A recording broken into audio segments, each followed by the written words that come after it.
Hi, I'm Will Wheaton. I know, right? You're listening to Traveling the Vortex.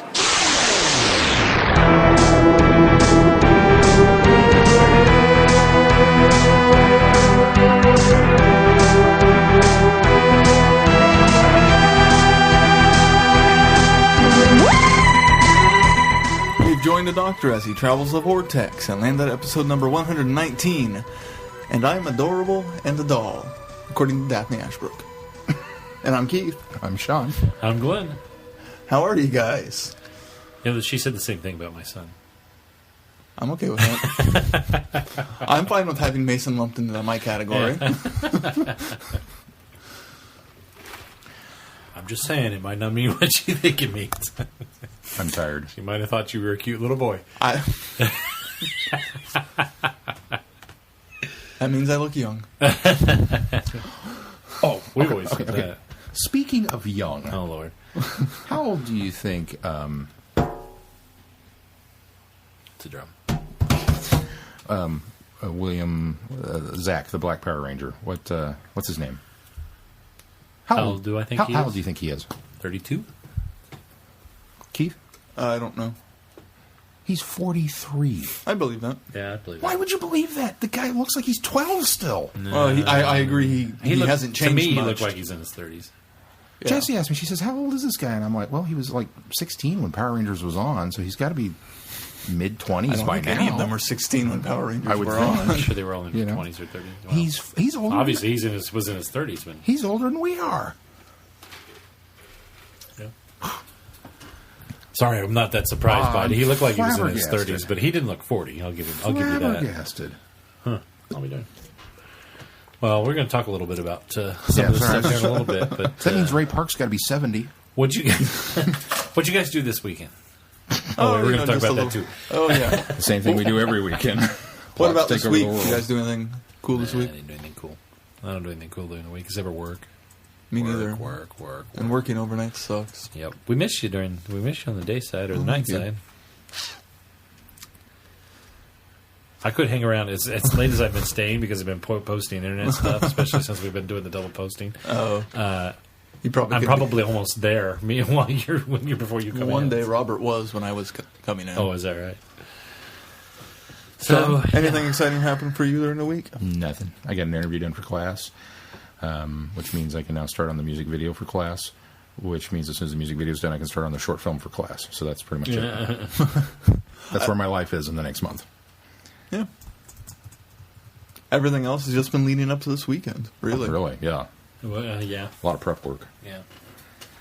A lot of research that didn't Yeah, happen on Oz. Sean and I sort of worked on T-shirts instead of doing Friday Night on Friday. I mean, we were watching Friday Night. We were watching Friday Night Who. And then I went back and stupidly stayed up and caught up. Did you really? Yeah. Because I went home and went to bed. I dropped out. I was like, Well, by the time we got everything done, you'd left, and I had the T-shirts, the iron-ons kind of finished. I looked up, and they were on the motorcycle riding back to, they were in the institute dealing with the clock, and I was kind of like, right. well, I only got another 15, 20 minutes. I might as well. So I went back through all the tweets that our anchors, Chrissy and Brittany, were posting up, and then I would chime in on old ones. Like, yeah, I'm playing catch up. I love the movie. I can't stop watching it. Yeah. I just can't. Well, if I hadn't just seen it this week, I might have gone home and tried to catch up. All right, well, let's move right on to news because we got a lot to talk about ourselves here pretty soon. So. We'll have tangents galore later. Yes, absolutely. First bit of news. According to TV shows on DVD.com, Doctor Who story number 33, The Moon Base, is going to be released later this year at an SRP of $34.98. And Suggested retail price for anybody that doesn't know what that means. yes, Translation. People don't know what that means. Translation. It's an expensive one. for this new DVD release. Would you like my reaction? What? I felt like Yeah. I didn't. That Sure, it's wasn't. a two-discer. I wasn't very honest. No, I wasn't surprised about the price. I was surprised about the fact that the moon base is coming out Yeah, on DVD. you said we already dropped that bomb. Yeah, you dropped that bomb on me we started beforehand, recording. so I didn't get to react. That was my honest reaction. That was What? pretty much what he said. According to this, for this new DVD release, we expect that those the soundtracks used for the audio tracks of the missing episodes in Lost in Time will be animated. We haven't got official word from the BBC on this, so it's kind of with a grain of salt. But TV shows on DVD is a very reliable source. I've never seen them steer anybody wrong. If Amazon has listed a pre-order, pre-order, it's coming. Well, and it's like we knew Ice remember. Warriors were coming before we knew it was going to be animated. Who was the guy that they were saying this week that somebody had confirmed that he recorded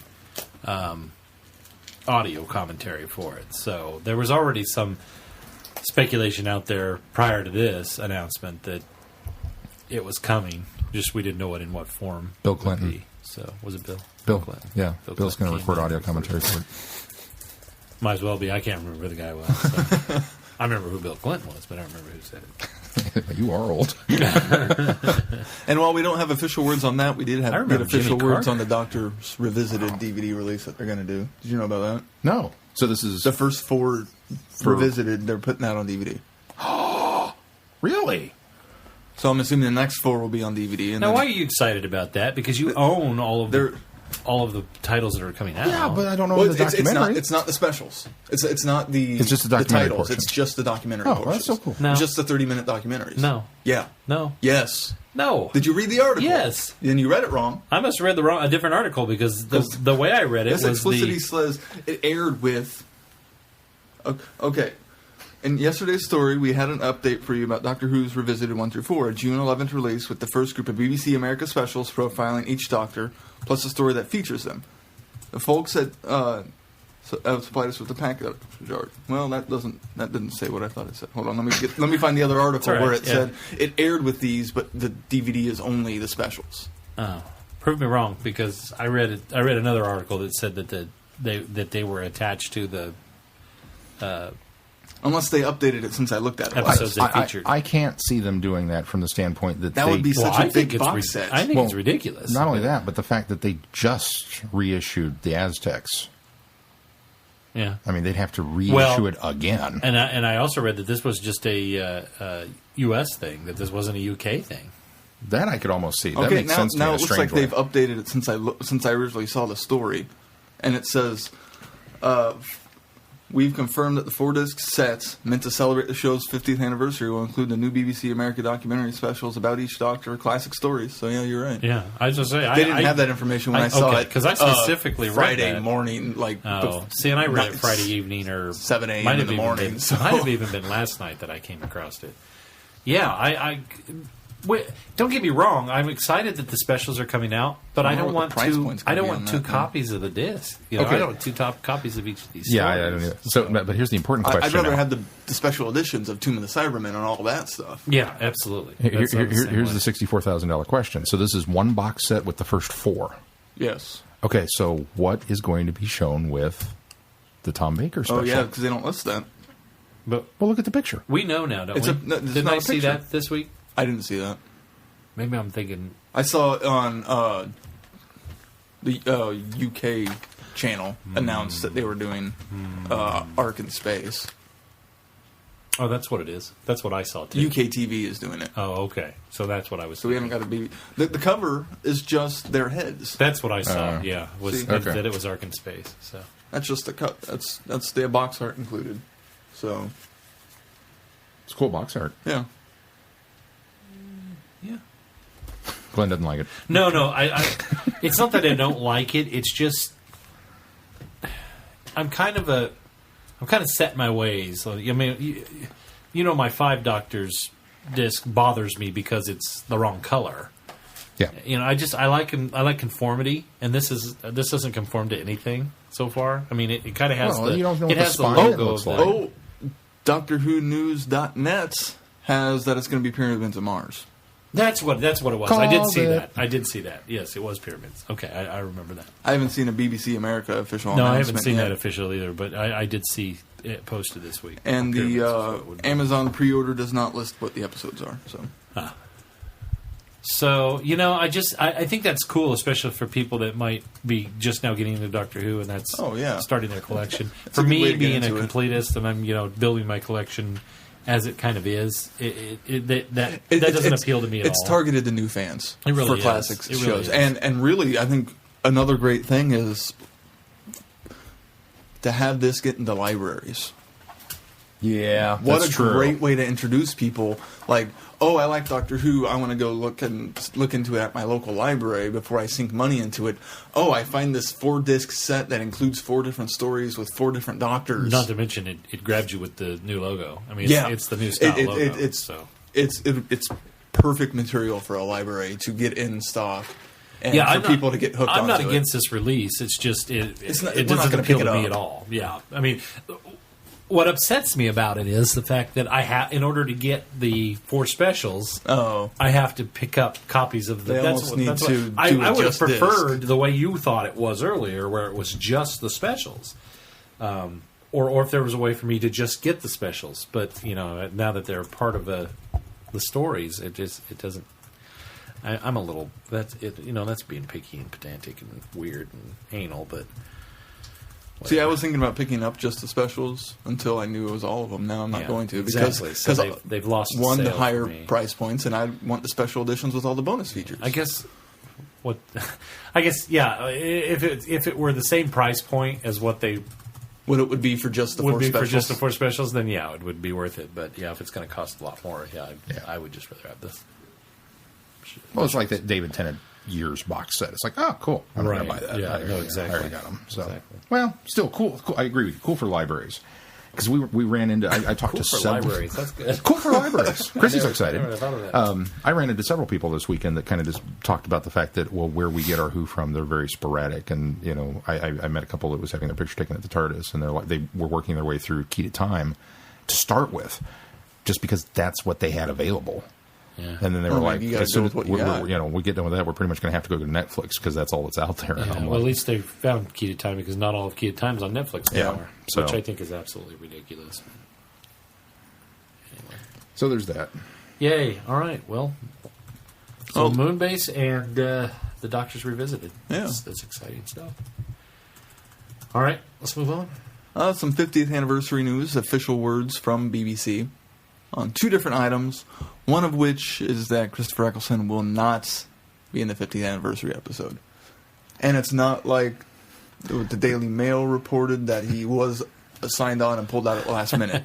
They wanted to generate A buzz. Well, they wanted to generate a mythos like the Tom Baker famous, because this really happened For with like the Five the Doctors. yeah, the is Five he was Doctors. signed on, he was ready to do it, and he backed out like the day before they started filming. And so I think that the Daily Mail was trying to kind of generate that same scenario here, and it's simply not true.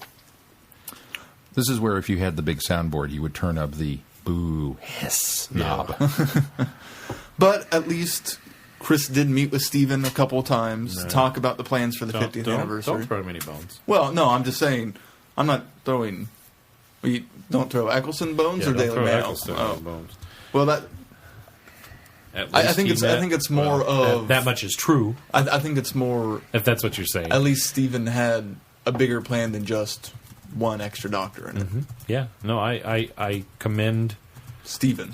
for attempting, and what was it, a year ago when we were talking about this, and I said that if Christopher Eccleston doesn't come back, that would be the death knell for me and his doctor. I really don't care about him anymore, and I don't care about anything he does from here on out, because I disagree. He's not that great of a doctor. Or he was a fine doctor. I enjoyed him as the Ninth Doctor. He's not that great of an actor.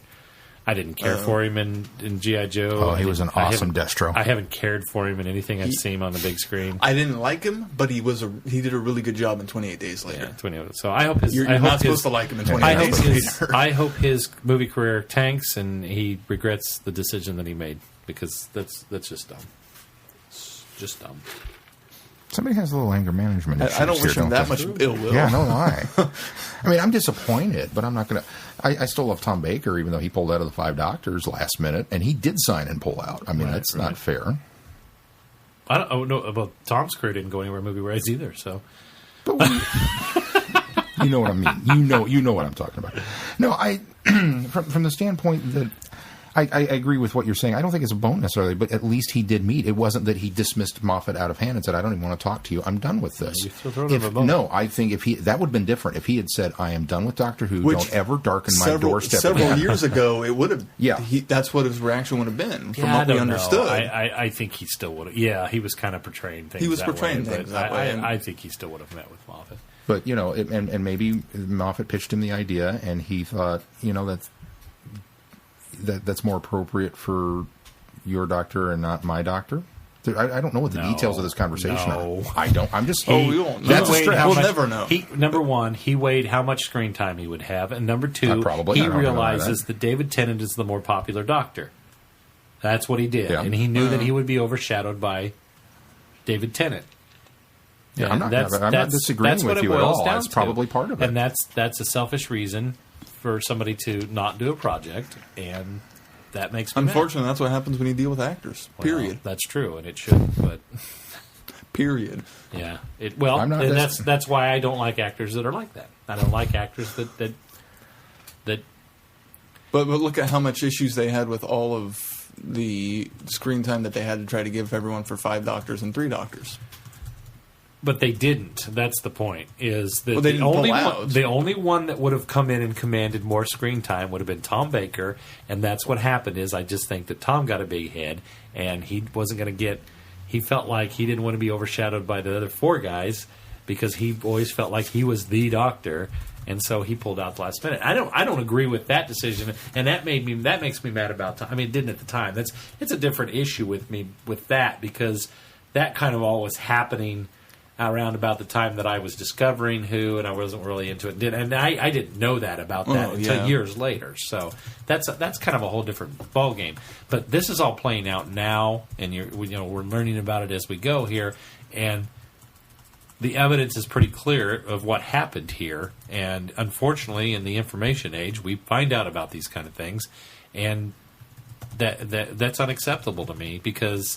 I mean, at the very least, and I'm sure that Stephen did this, at the very least, he probably asked him, well, would you be willing to do a walk on Cameo or something like that? And at the very least, for such an institution that Doctor Who is on British television and in the UK, and how big its fan base is, the very least that Chris could have done was, yeah, why don't I come in and do a little 5-minute thing, and we'll call that good.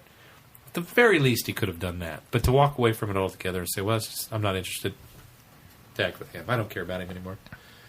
I'll enjoy the 13 episodes he's done, and that's all I care about anymore. And that's all we're going to get. Yeah, bottom line is... Which I've resigned myself to that anyways. Well, no, I mean, but that's what I'm saying. Of his career, all I care about is those 13 episodes he did. He can go jump in a river for everything else. You're not going to go see Thor 2? Yeah, see, that makes me mad even more, is the fact that I have to go tolerate the guy in Thor.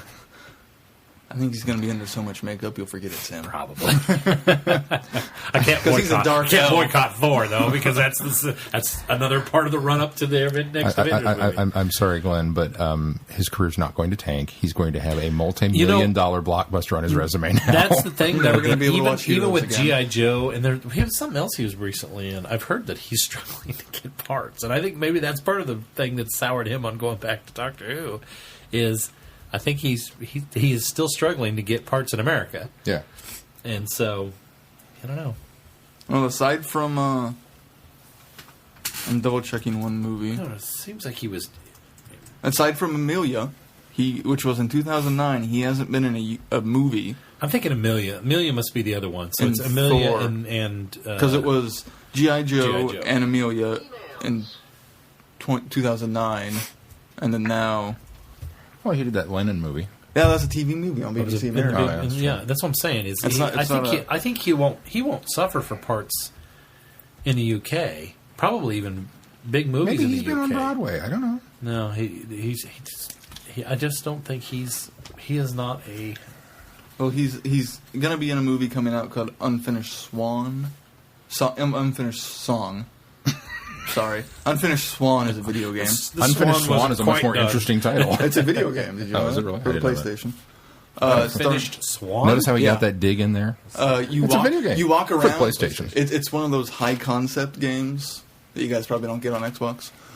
You walk around and you like. Now, shoot if you're not ink, shooting around first-person shooter, then Well, it's first person, it's not going to be on Xbox. but you shoot like ink Wait, blobs high and discover. concept, first-person shooter? No, it's a That's kinda first person. weird. It's not a shooter. Oh. You're throwing It's Well, all. just- It's then all. It's not going whites. to be an Xbox if there's no guns involved. Yeah, it's all whites, and you're throwing ink blots and discovering different things as you go along. I haven't played it yet. It looks really interesting.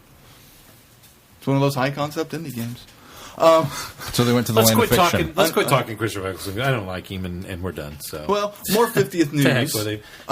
You can go online and sign that stupid petition. You know, that they've got here- going around. here- Now, first of all, it's not stupid. I know that you're pushing the thing and you really want it to go, but Here's the I don't deal. think it's worth it. I don't think it's. Gonna I can't believe that we're still spending this much time talking about it after we spent this much time talking about it last time he wasn't going to be in something. B, I still think you're being overly harsh. This. I agree. I think you're being overly harsh this because that he wasn't going to be in. this is no different than Tom Baker backing out, and he is still your favorite doctor. And you don't have this much vehemence for Tom. I don't think you're being fair. I think you're being very Yeah, emotional. but I'll And tell quite you, honestly, this here's- tells me that you probably care a lot more than you're letting on. Here's the other that Chris is not in this Well, because you're getting so okay, wound up let's over get it. into that because Tom did 7 years as the doctor. Yes. So he gets at least that. That weights a lot over Chris, who said, well, yeah, I'll do 1 year for you to get it off the ground. I mean, it was like Chris all along has done this thing like he was doing them a favor. Yeah. And that's He probably was. true. He It was- was he his was doing RTD popularity. a that got- favor. But that's what I don't like about it. It's that attitude, that mentality that is absolutely ridiculous. And quite That's frankly, what I don't understand, though, enjoy, is if he's doing them a favor because of his popularity to help float the show.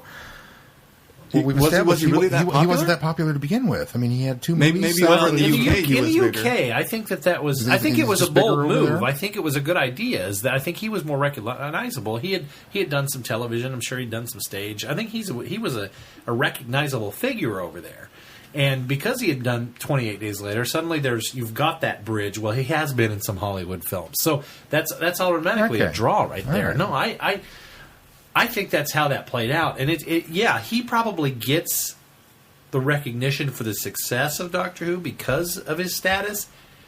But on the flip side of that, he used that whole wall, I'll do it for a season for you as a favor. It's that whole mentality. The difference with Tom is, I grew up watching all these episodes that were iconic, and he is my favorite Doctor. Do I like Tom Baker as a person? Probably not so much, because there's a lot of things that I've seen him do interviews, and he's just BS crazy.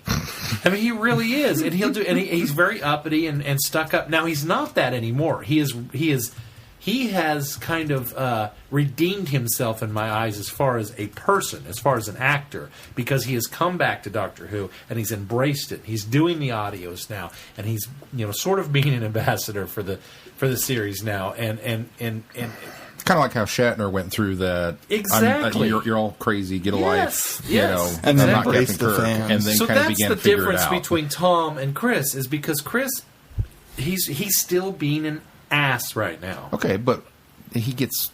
If Shatner can do it, and if Tom Baker can do it, doesn't Chris Eccleston deserve? No, I'm just because asking. Chris only got 13, and he started out as the high and mighty, whereas Tom did 7 years of Doctor Who. He put in the workload, and he made the series what it is based on longevity and talent and acting at the time. He made what it is because now that's why Tom got a big head, was because of the 7 years. Chris came into it with the big head.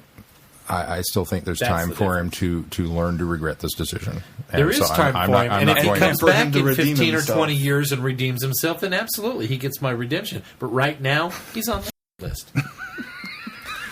Glenn is very bitter. I am. That's absolute For somebody BS. who doesn't care, he's very bitter. Isn't That he? is It's just- I don't get it. absolute BS that somebody would do that to something that I love. That's the problem, is I'm so passionate about the series.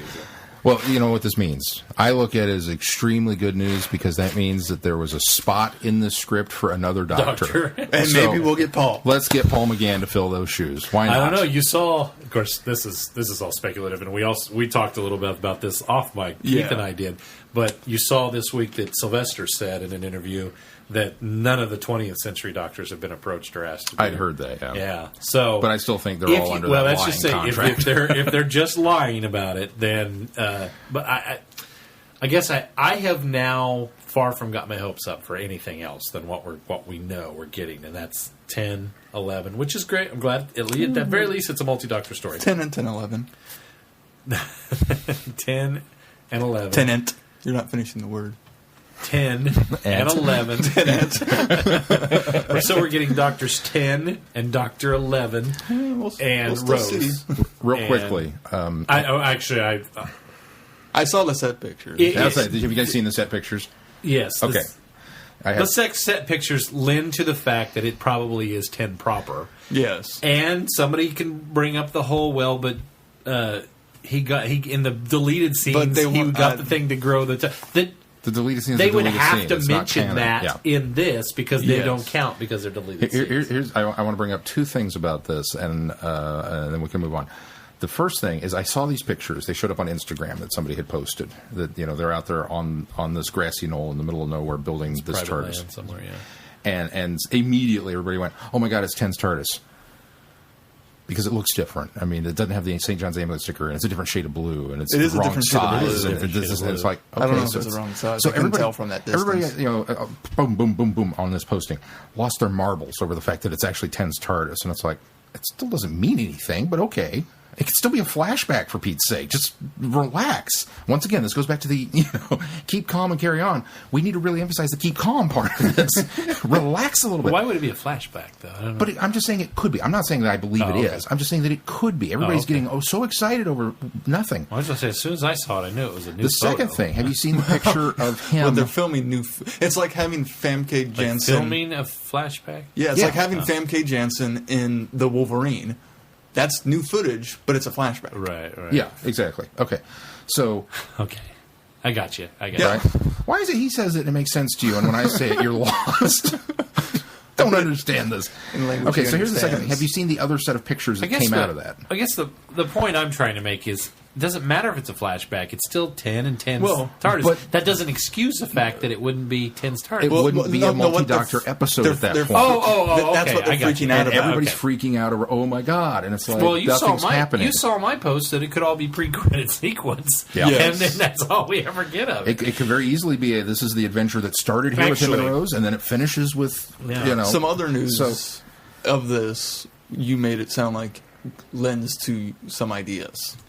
And the fact of the foe that's in the story. Yes, that was and that's what I was. That's what I was alluding to. Was that the foe in this could just be a pre-sequence thing, and there's actually another foe, and that's why they released photos. Oh, you think that might be? Maybe they're fighting the. Okay, I got you. I got it. They're playing the spoiler game. That'd be really cool. The other thing that came out, obviously, is that the Zygons are going to be in this. Why was it done? My point was since we segued into me here. My point was that the Zygons could simply be just we're going to do a little quick pre-sequence. It could be a glorified name drop. Yeah, it's not exactly. just a name, but it looks like the monster. Yeah. But it has nothing to do. It'd be a James Bond sequence. Exactly, This part of the movie has nothing to do with this part of the movie. It's like Jaws in, or not Jaws. Screwed my Blofeld at the beginning of. For Eyes Only. For Eyes Only. Yeah. And so we've got the whole Blofeld scene, and then, but Blofeld isn't He's not in the movie. It's kind of a dispatch thing. So that would be the whole idea. But finish what you were saying. Or for the Who people, like the Cybermen and Good Man Goes to Wharf. Yeah, there you go. Yeah. They're not, they really don't have anything to do with the rest of the story. Okay, so here's the other thing. Have you seen the other set of photos that have come out and leaked from that particular shooting I've seen day? them all, Sean, okay. Yeah.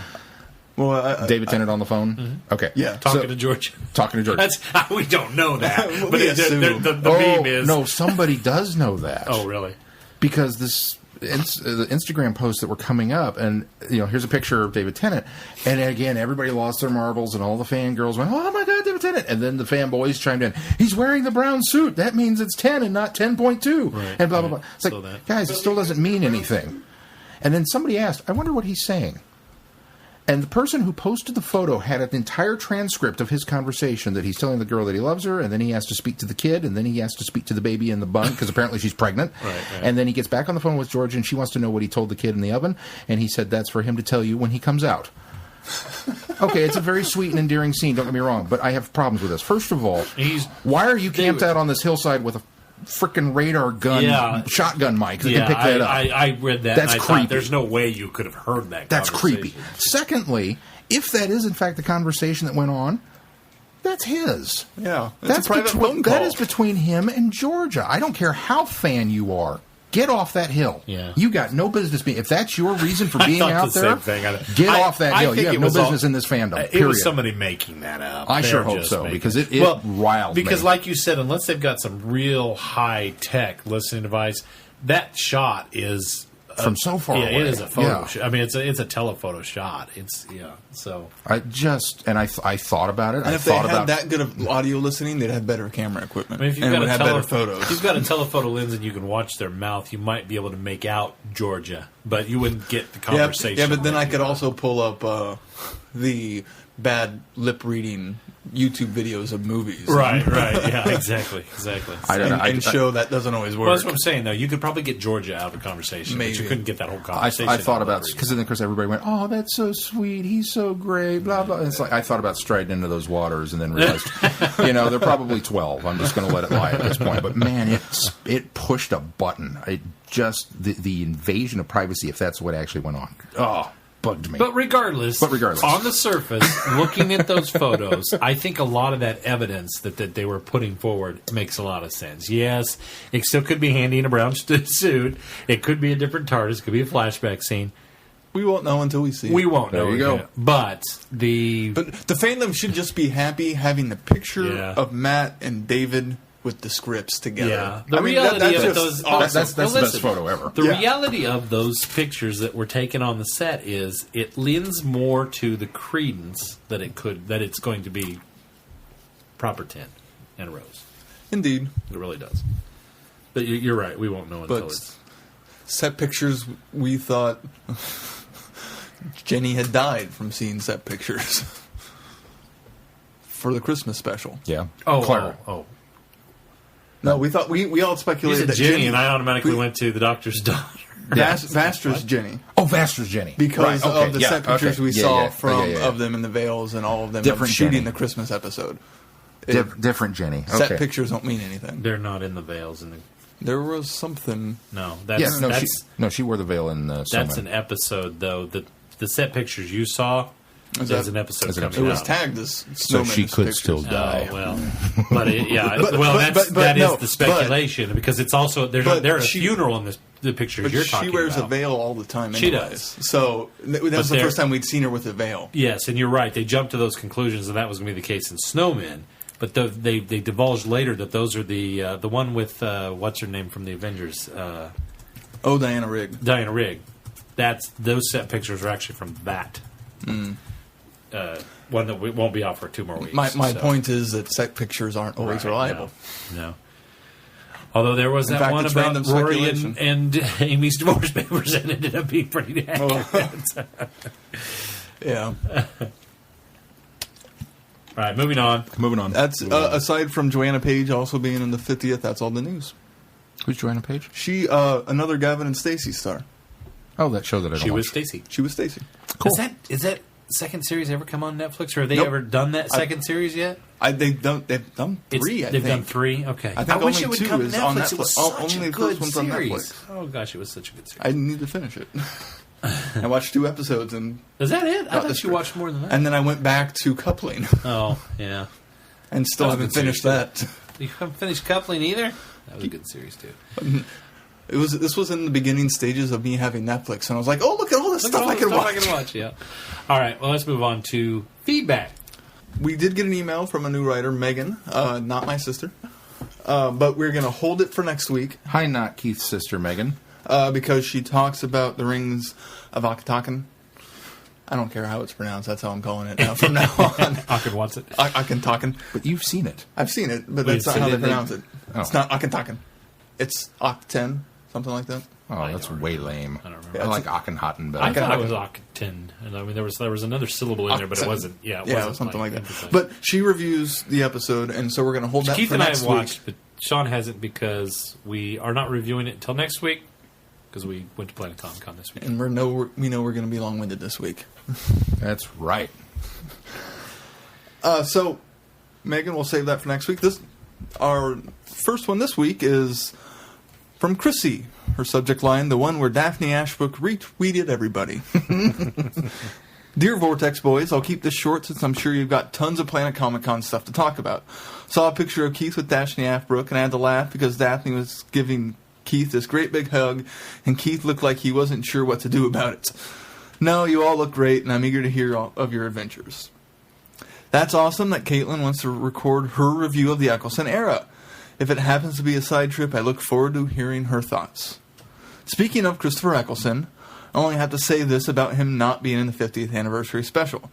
I'm not terribly surprised he said no. Just like I was not terribly surprised to hear David Tennant will be in the 50th. Am I disappointed there will be no Ninth Doctor? Yeah, a bit. But I'm not surprised. Still, none of this prevents Paul McGann from showing up in some capacity. Woo! So as far as what hasn't been officially confirmed by the BBC, I'm maintaining that there's not a whole lot of truth going on about some of the 50th anniversary rumors. I know, keep dreaming. Since you aren't reviewing the rings of Akataka... So I don't have to say it. Tonight, I've only just learned how to spell it. I will hold off on my thoughts we until still next haven't learned week. how to pronounce it. But I have many thoughts, don't worry. Instead, I yield the floor to you three or whoever's next in the feedback lineup and wish everyone a pleasant day. Peace out, Chrissy. Thank you, Chrissy. Peace out. Chrissy's so gangster. And that's all the feedback we have this week. All right. All right, well, let's get into our review of Akhenaten. So what should we talk about this week? Kidding. Oh, I don't know. Your epic hair. I have epic hair. Yeah, today you actually have some pretty epic hair. I do?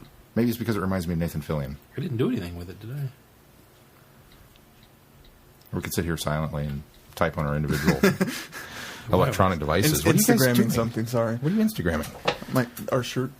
Oh. Just because I Instagram something, you have to Instagram something on I'm my not own? Instagramming We took a anything. break I was looking up to see how you say recording, so. I was hoping somebody had a pronouncer for it, but they don't, so. I'll try to get one for next week. We can feed it into Google. Akhenaten. I like Akhenaten. I like Akataka. From this day forth, it should be known as Akhenaten, regardless of what the actual... So, Planet ComiCon, what'd you guys think? Oh, I'm still marinating. Yeah, it was okay. I knew you were going to say that. I knew it. No, I had a good time. I thought it was a lot of fun.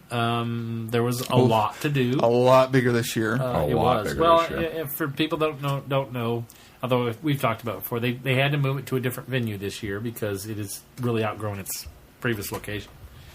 And that was evident again this year as far as Saturday went. It was tons It of was people. still sardines. However, one of the wise things that we did was we worked as volunteers this year.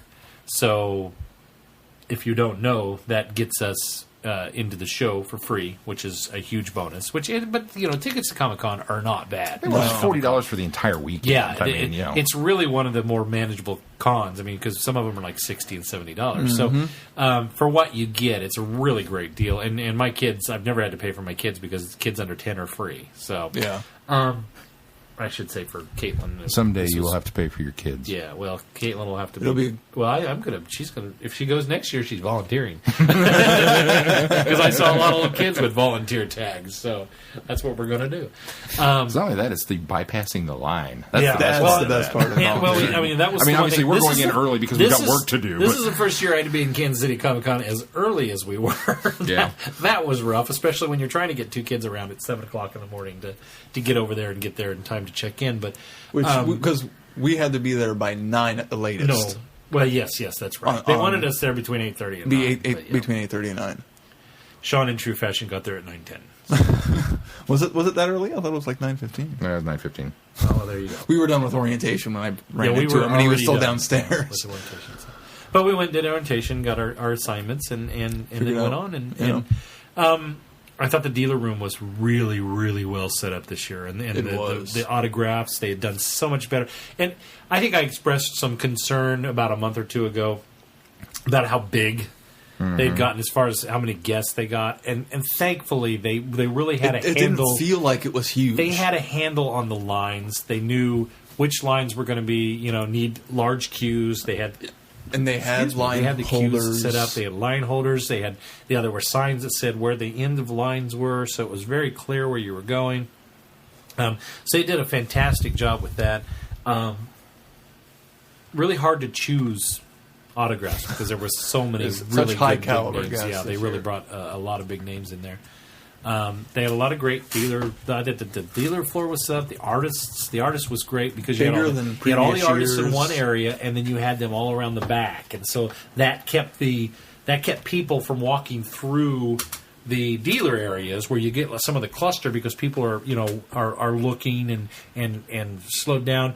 That kept all of those out of that section, which is something you had to struggle with a little bit. And there was a bleed over with the artists in the old venue, and so you had artists that were near the dealers, and you'd always had that 1 or 2 rows that was just a mass of people trying to get down. And I always felt bad in the past for those artists because there was a lot of times there were so many people, in front of their table, which you would think it's a good thing to have that much traffic coming by. But a lot of times it was that just sardine movement of trying to get down there that I think they got overlooked. Yeah. So this year, I think they were spaced out well enough that they weren't getting overlooked. You could walk down through and take your time and look at the artwork and visit with the artists. There was enough room for lines if they managed to get 4 or 5, because it was never 4 or 5 more deep at some of the artist tables. Yeah. But there was other room than, to do that. Obviously, Some of The really big bigger ones. names. Tony Moore. Tony Moore, Tony Moore. Neil Adams. Yeah, Adams Neil was a Adams big was a one. big one. But again, they also But even then, strategically yes, placed those exactly. so that They their were- lines were not interfering You with the notice rest their of the tables walkway. were wider too, so Yeah. there was a lot Yeah, more they of had a bigger berth. tables. There was Yeah. there was a wider berth Yeah. for people to Very, to, very, to very line well up in laid front out. of Like the tables. Tony Lee, not Tony Lee. More. Tony Moore was at the end of the aisle. Right. So he didn't have a bigger table. He just had more room for everything else.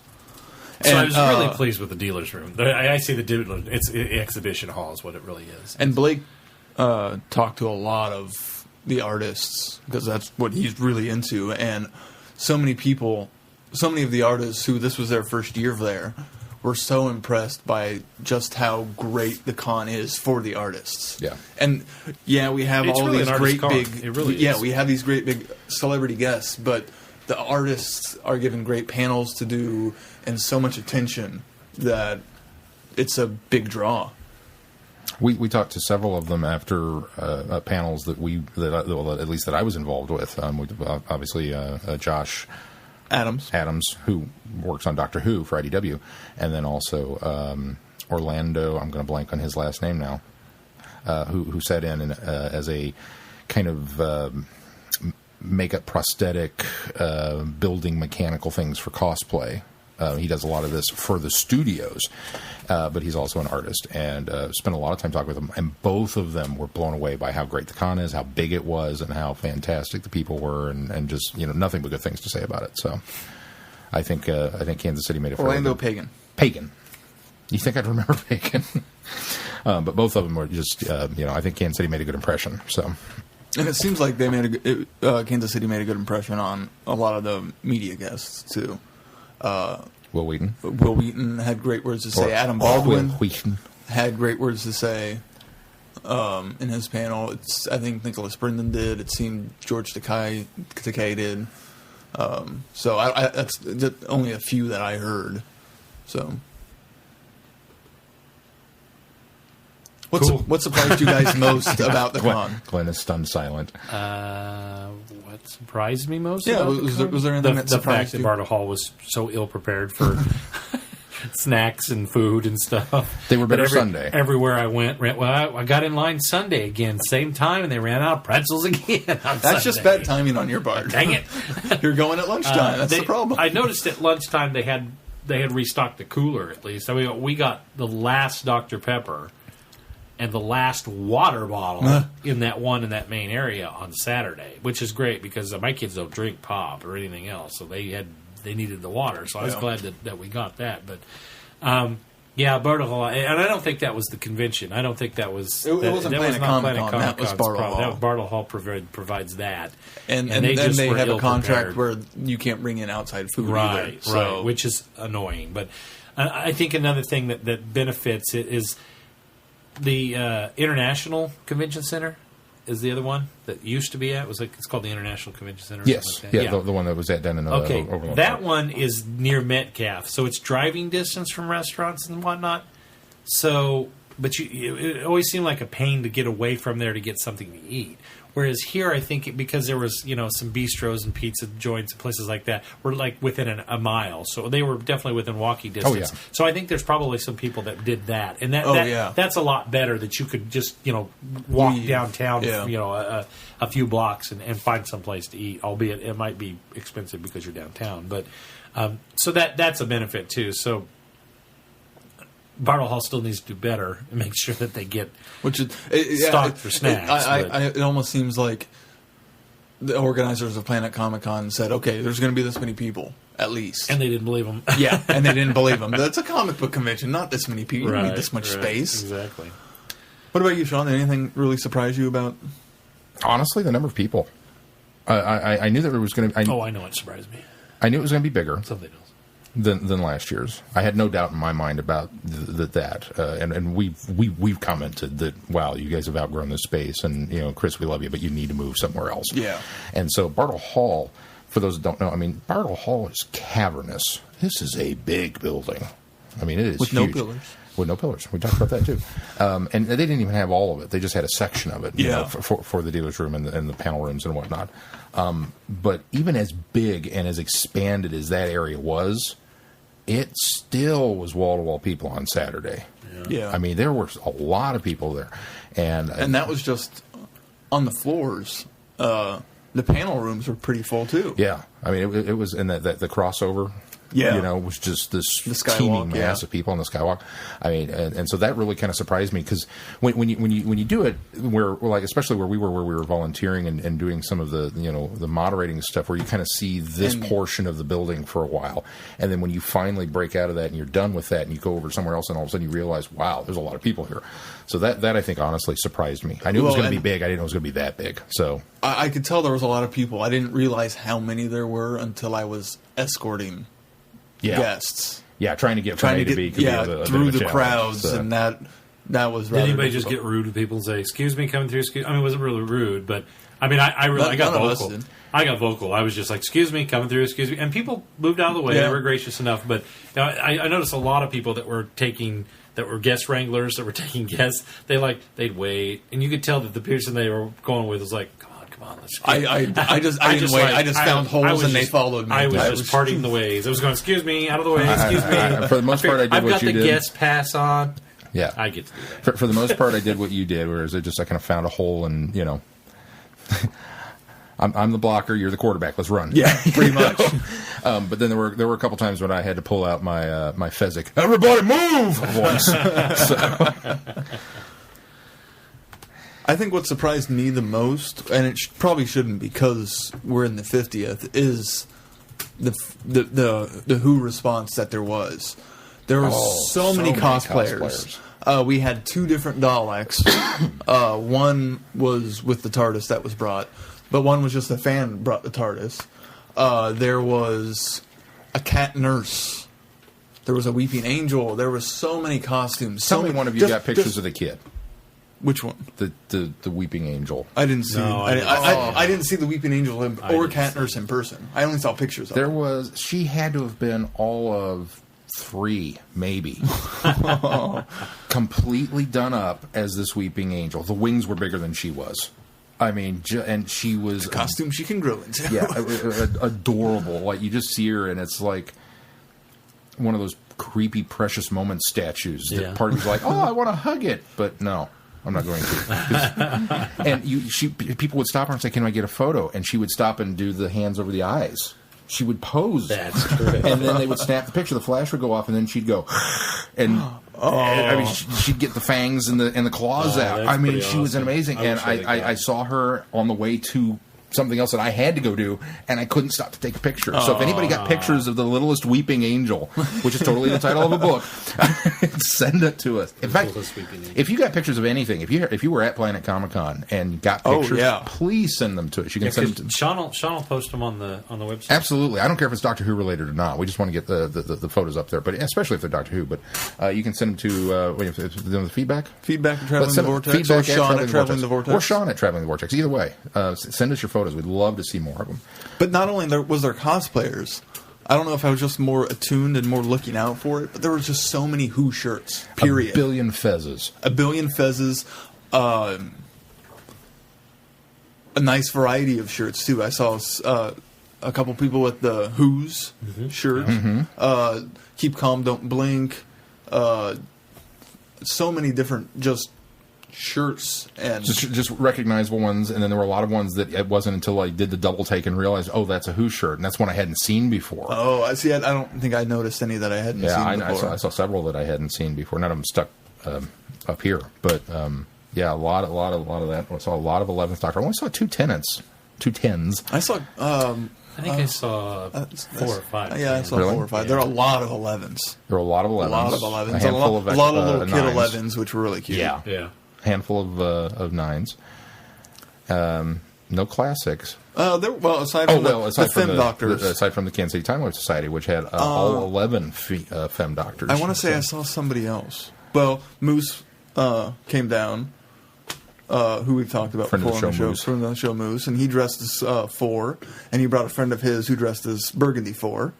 And then there was somebody else that was dressed as Burgundy 4. That wasn't him. Yeah, there were several Tom Bakers. Yeah, you're right. There were several. There were. I didn't see any classics other than Tom. But you're right. There were several Tom Bakers. Or several 4s. And I don't know if she was a part of KC Time Lords or I don't think she was. I need to go and look at the pictures. I'm not entirely familiar, but I saw a woman dressed as 7, but I don't think she was part of KC Time Lord. Oh, really? Yeah. I didn't see her. Because I've seen update pictures of the costumes that they made, and the umbrella she has was not the umbrella that I saw pictures of. Huh. And she was at the Adam Baldwin panel and asked a question. Did you, tell them what's your. We've used the term femme doctor, but I like your the gender bent. Gender bent. I heard that earlier in the week too. You And I was stole like, that from somewhere? I heard. I've seen it. Like a lot of people. What's a femme doctor? What's a femme for? We're gender bending the roles, and so Moose also today did a gender bent ace. And look Moose good. did? Yeah. Moose did. Oh, I missed that. Yeah. Oh, that's too bad. He had the leather jacket and the patches and the whole bit. That's awesome. I wish I'd have seen that. He was over there entertaining the crowd with we're waiting to get their picture taken with the TARDIS, which, by the way, it was a big deal last year that we had the TARDIS shell that people could take photos with. Right. There was a line for that thing pretty much non-stop, Yeah. which even we stood in line for that. I mean, we were like celebrities, and we had to wait in that line to get our pictures taken with the TARDIS. Up until And the probably dog. about... We're not celebrities. We were. To be fair, we could have gotten the pictures before. We just didn't think about it. Yeah, we didn't think about it. But quite honestly, all the way up until about when you guys left at what, 4? A little before 4. A little before 4? That was about the time that line finally started to die down. Was about when 4, everybody 4:30. headed to the costume contest, pretty much. That was when that line finally. We were at the end died of the out. line when we took ours. There was only those 2 guys Couple more behind people us, behind and then us, yeah. there was kind of a lull. But Moose also brought out his canine, and all the Doctor Who cosplayers pretty much congregated in that area to take pictures and entertain people. Yeah. Which was really cool to see. It was great to have a corner. Yeah, and you go to these cons and you're so used to seeing so much of the Star Wars presence of all the costumes. Which they did. They still had they still had a huge presence, but because they had see the the- 501st and the the R2 Mandalorians builders and and the Mandalorians and all those guys were kind of over in the one corner. They were in the opposite corner from us. yeah. But just to see that kind of Who presence and people responding to the Who presence, I think is more encouraging than anything else. Is the response that we have all these fans that dressed up and obviously, but then there were people that weren't dressed up and coming up and taking pictures and not even wearing Who shirts and look at that, and I even saw someone dressed as Liz Tin. Yeah, I saw her. I missed Liz 10. Huh. Very cool. So it was impressive, an impressive display. A little sad that the majority of them were new Who fans. And That's going to be the nature. That's what I come to expect. Cons now. Yeah, in fact, I've come to expect that. I mean, because even when we were at Gallifrey, there was really almost an outweighing new fan. It was very much a schism. Yeah, so which is fine. I'm okay with that. No matter how you come to Who. So it's always it's always nice to meet those people that recognize the classics or know classic who. Well, and it's carry on conversation. What's nice is some of them. At least I'm hoping. I noticed some that were obviously like there was one in particular, a father-daughter duo. He dresses the 11th Doctor, she dresses the 9th Doctor. But in my mind, he's been a Who fan forever because he is older and has grown up watching Who. I don't want to... We presume. We presume, but in those instances where, like Josh Adams says in his panel, he grew up watching the show because of his parents. And when the parents are there with the kids, and the kid isn't... On his local PBS station. Yeah. She didn't look... the girl who was dressed as 9 didn't look a whole lot younger than me. And actually, I'm assuming it was her dad, looked a little older than he probably was. But he had a great costume, and I like to think that they're a part of this because they've been a fan, not just because of new, because of old. Mm. Because seeing the two different age groups just makes me hope, at least.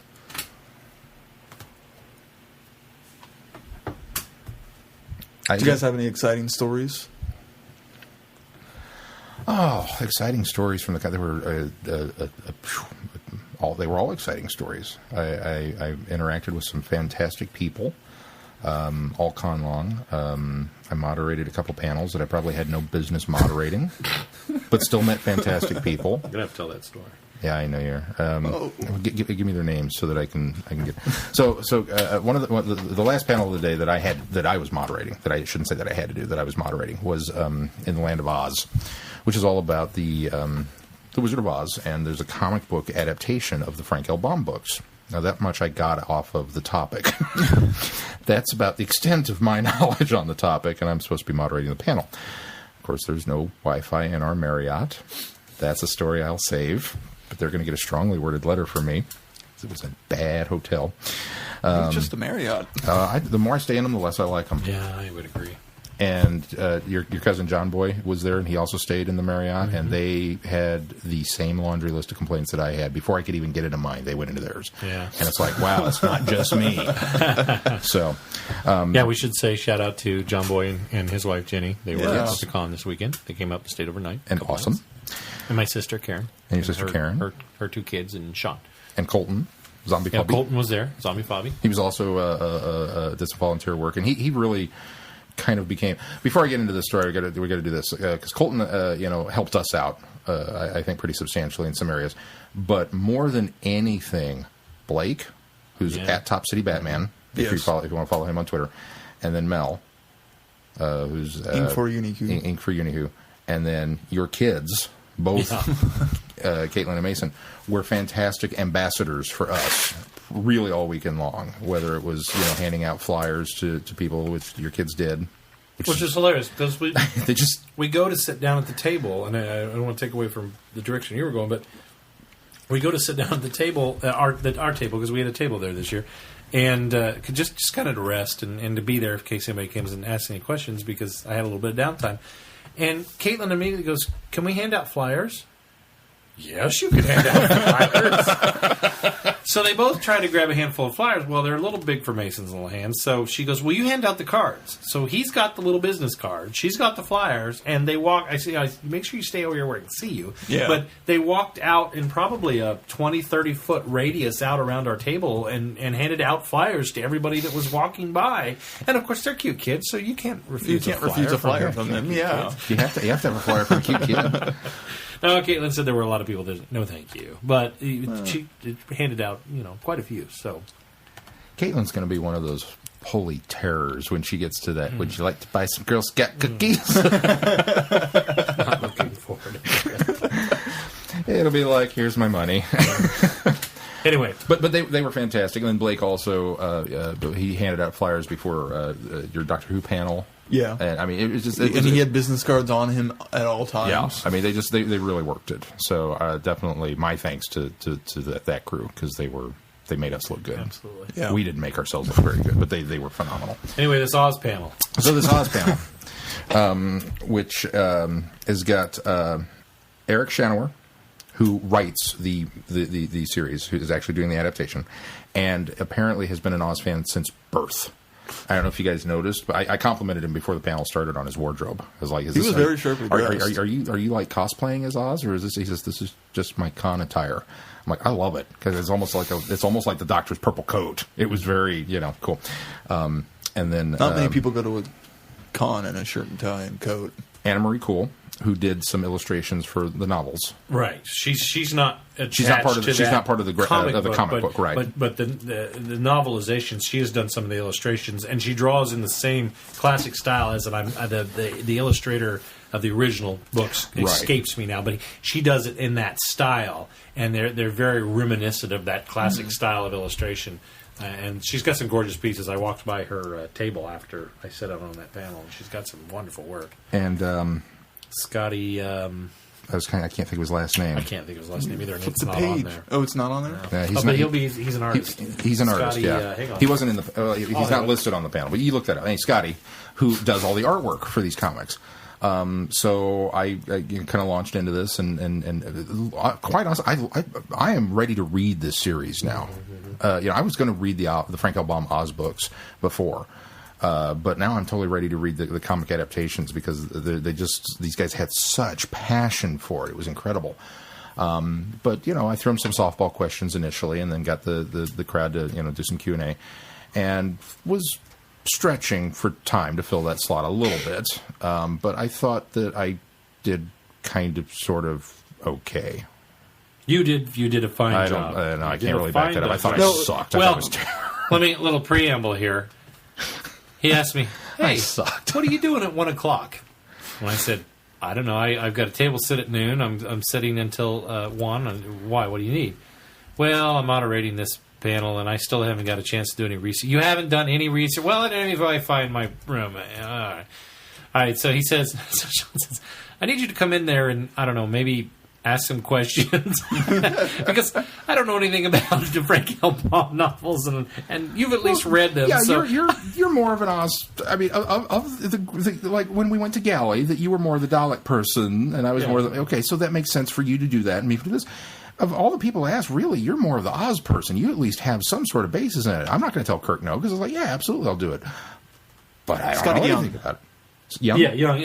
I got all the way to the bottom of the list here because I couldn't remember the last name. Yeah, it's Scotty Young. I went to the Planet ComiCon website and he spells his name with a K. Yeah, well, that's why I knew I was going to find it. And so then I couldn't. I didn't realize that. So that's why I knew I was going to find it easy. But had it not been the very last name of the program, I'd have been there a lot sooner. I ended up having to go to Comic Book DB to find his name. But so yeah, I had Glenn in there as kind of my safety net, just in case it died out completely. I knew I could rely on you to lob some questions up that I could then maybe play off of.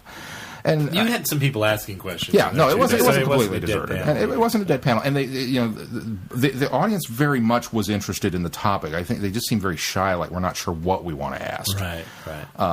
So I think it went okay. And some of the questions, I was a little surprised by some of them. Like I kind of thought that maybe even. Like I asked about the new movie and what they thought of Oz the Great and Powerful, and does that help them from the standpoint of... None of them liked it. None of them liked it. Well, one hadn't seen it. Yeah. Anna Marie hadn't seen it. But both Scotty and Eric were very much... I love Scotty's reaction of it. That didn't stop me from pimping the movie and saying, hey, if you like that, come read my stuff. Exactly. I love that he was honest about it. That's so great. You did a phenomenal job. You did a fine job. You asked some relevant questions. You turned it over to the room. You guided the audience in the question, which is what a moderator should do. Yeah. I understand you weren't very proud of your final wrap-up question. Do you want to expound on that a little bit? So, I could totally pull it. It wasn't my fault. Because Mel had to leave to go get the next group of guests to bring into the room. She was my monitor for that point. So she's supposed to be the one in the audience going, here's the 5 minutes, here's the 10 minutes, wrap it up thing. And she wasn't there. But I can't blame her. The fact of the matter is, I had my phone out. She told me. She told you, and you gave the signal, and I looked that at. in 15 minutes, I know. she was going to go leave. I know. She would be back. 15 minutes to the end is an eternity. But it is. It really so I had my phone out, and it was like, okay, well, unless you're in the Daphne panel, then then it was like, this is going too fast. We're not going to get all these questions. We ran long. But so then I was like, well, I think we're about to ready to wrap up, but I just want to ask you one more question. And my brain was going, why? You don't have another question. It came out of my mouth without just. I opened it up and it fell out. It was like, so then what was the question, Sean? Of the Wizard of Oz panel, in the Land of Oz panel, where we've been talking about essentially the Wizard of Oz and all of its books. And all of the offshoot media, all of the random movies. Every little bit of Oz that you can... What was the question you asked at the very end? I gave them the full-blown lean to one side, cock my head, and said, do you like The Wizard of Oz?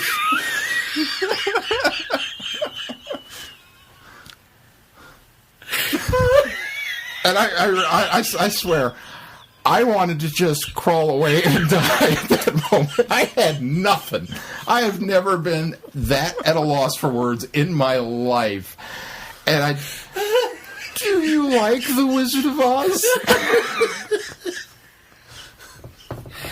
And Eric obviously didn't know what to do with it because he's like, do you like The Wizard of Oz? Eric's response was great. He just turned it right back on you. Yeah, let me talk some more, please. I feel so, and I apologize to him. I was like, I'm sorry I sucked. I'm sorry it was terrible. And he's like, no, he says it was fine. And then he turned around and walked away. I was like, I'll never see these people. They're going to go, they'll never come back to Planet ComiCon, and it will be my fault. They will get angry emails up and down from, I don't know who that guy was, but yeah. So, not that they're listening, but on the behalf of Traveling the Vortex and myself, I would like to issue a formal apology to Scotty Young and Eric and Anna Marie, because I blew it. So now to redeem yourself, you need to go get some of the graphic novels and read them all. Yeah, you know what? I'm ready to, because it was they were so impassioned about it. It was such a great panel up until that moment. It was such a great panel that I'm ready to read that series. And I love Scotty's comment about the drawing, because if you haven't seen them, you got to just Google the Wizard of Oz comic book, because he draws Marvels. The Wonderful Wizard, because there's a lot of them out there. The first one's The Wonderful Wizard of Oz. But he came out in 2000. He commented that he draws the Cowardly Lion kind of like cotton balls, and I said, well, it's interesting because the first time I ever saw that, because it doesn't look like a lion. It's not, when you say lion, it doesn't look anything to me like what I would picture that being drawn especially as. if you're doing a comic. Not that it's bad; it's just not what I would envision. But he says I wanted him to be kind of soft and there. And I said, because my honest to goodness first impression was a dandelion, because he's got this hair that just kind of sprouts off of his face and dangles out there. And I said, if you went, he'd blow away. And he was so taken with that. He said, I'm rewriting my entire back history of how I created that character. I'm going to steal that. I'm like, sure, dude, take it, dude. So that's just what it looked like. But yeah, so that was my shining moment of the con. Was coming. Do you like The Wizard of Oz? Do you like The Wizard of Oz? I really hope somebody asks me, do you like Doctor Who sometime when I'm on a panel? And I'll be like, I never thought about it. I don't know how to answer that one. And then I'll take a cue from Eric. I don't know. Do you like Doctor Who? Idiot. Yeah. To give you credit, and I explained this earlier, I thought maybe you were trying to formulate do you like the 1938 movie The Wizard of Oz? Because while we had talked, they had talked a little bit about the movie itself, none of them ever really addressed whether they were fans of that film, that particular version. Right. So I thought that's where you were going with it, but didn't quite follow out that way. No. No. Do you like the? Yeah, nothing. I got nothing. It's like the kid in the back of the room that asks the question that's already been. Yeah. And they're so cute and endearing that you go ahead and answer the question, and you try to formulate it because they were so brave. Like Josh did. Well, we answered that, but I'll give you another answer. They were so brave that they did, and it's cute. Oh, look how brave that little 5-year-old was. You can't do that. Sean, look how brave that 40-year-old was asking a question that's been answered number of times tonight. Yeah. I don't know. I really... If there was an interior monologue in my head, a Christmas Story, and he's like, "Where are you going? Wake up, stupid!" Yeah, that was it. Just could not stop myself from doing it. Well, don't say it. Don't ask the question. Don't ask the question. Do you like The Wizard of Oz? No!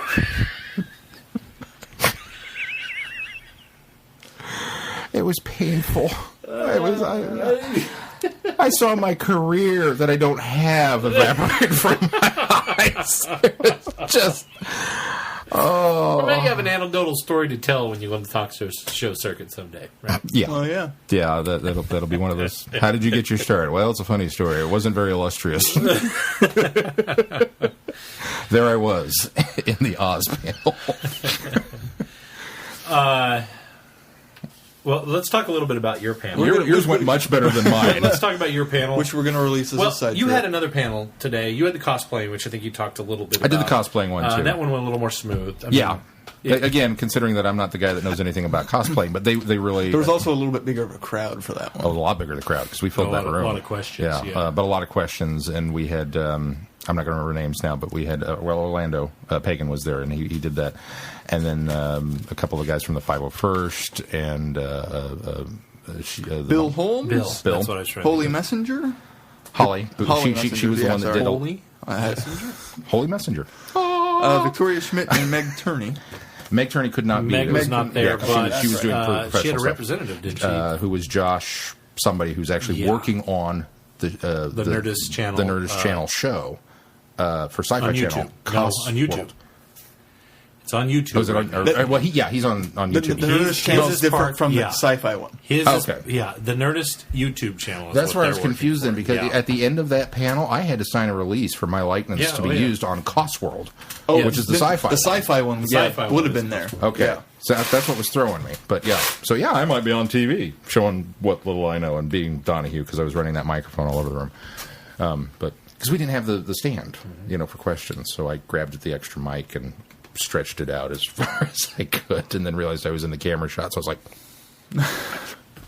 I did Donahue. No lie. But your panel went much better. It ended up being a completely packed room. I was surprised. Standing room only. There were people standing lined along the back. That shows you how much of a Doctor Who presence, because we weren't even in the smallest room, and we filled in, the Doctor... We were in the smallest we were in B. We were in the smallest panel room. I was thinking that was D. But Daphne's was in B, and it was full. We were in D. B is the smaller room. Is it? No, D is smaller. D is smaller. I think that's wrong. I think you're wrong. No, here's the reason why. Here, look at the map. Yeah, but one is... D is definitely smaller. Oh, that is. It's because it's long ways, though. It's not as deep. It's not as deep. It's not as deep. Because the stage we definitely needed is to be in B. Then. over here in B. Okay. Well, and that's like Kirk said. He says, well, lesson learned. Doctor Who never goes in the small room. Right, it's like, woohoo! Right. And not that it was a small room. No, we joked that we were in the smallest room. This is still a good sized ballroom. Well, they were much better than some of the rooms at the old video. Oh yeah. Well, Kirk made it sound like whatever was in B wasn't as nearly as full as what we had. Yeah, he said we easily could have swapped the two and been fine. So it was great to see that turn out. We had a lot of good questions. We kind of tossed it over to Tina from Kansas City Time Lord Society to kind of introduce what they're about, kind of give them a plug, and then I asked Josh a few questions, and then we opened it up to the floor and got a lot of good questions. And if people don't know, Josh Adams is a... He works for IDW. Illustrator and inker. Inker for, IDW, which is the company that does the Doctor Who comics. And he's currently working on Matt Smith's Doctor and Amy and Rory, some of those stories. Because that's the run they're doing. And he had the greatest comment about drawing Matt Smith. And I'm not going to repeat it because I know we're going to release that later. Yeah. You have to tune back in to find out what he said. We won't go into the details of the panel because we do have possibly a side trip plan for that. But. Yes. But he gave such good answers for everything. I didn't know what to expect. I went out and introduced myself beforehand. He seemed very nice, but... Well, he was nice, he was personal, and he's a fan. And he's a on huge top fan. of it. Yeah. Not just new, but old and classic. Yeah. It's across the board. He knows he knows his stuff. And he's genuinely friendly and funny. Some of the answers he gave was just so fantastic. Yeah. Like, I don't know. I just want to touch on this because it is comic related. His favorite companion being the robotic dinosaur from the comics. Right. I had no idea this character even existed, and it makes me want to go back and look and see those issues. In fact, somebody came up to me afterwards and was like, "Do you know what issues those are?" I'm like, "No, you'll have to go talk to Josh about it, and he would know." Yeah, he's a very, very charismatic guy. Yeah, he's a lot of fun. And a lot of energy in that room. A lot of again, that was just real exciting to see Hood'em come together and just. I was overwhelmed by the response. Just relish in it for a little bit. And while it was a lot of well, who's your favorite companion and who's your favorite monster? It didn't matter. It was just kind of like, this is sure, why not? Let's talk about it. Yeah. And Josh seemed very down for it. So. Yeah, he did. And when I was asking him comic questions, he kind of didn't almost. I got the impression that he'll talk about the comic stuff, but he's just such a big fan. He just wants to talk about the show in general.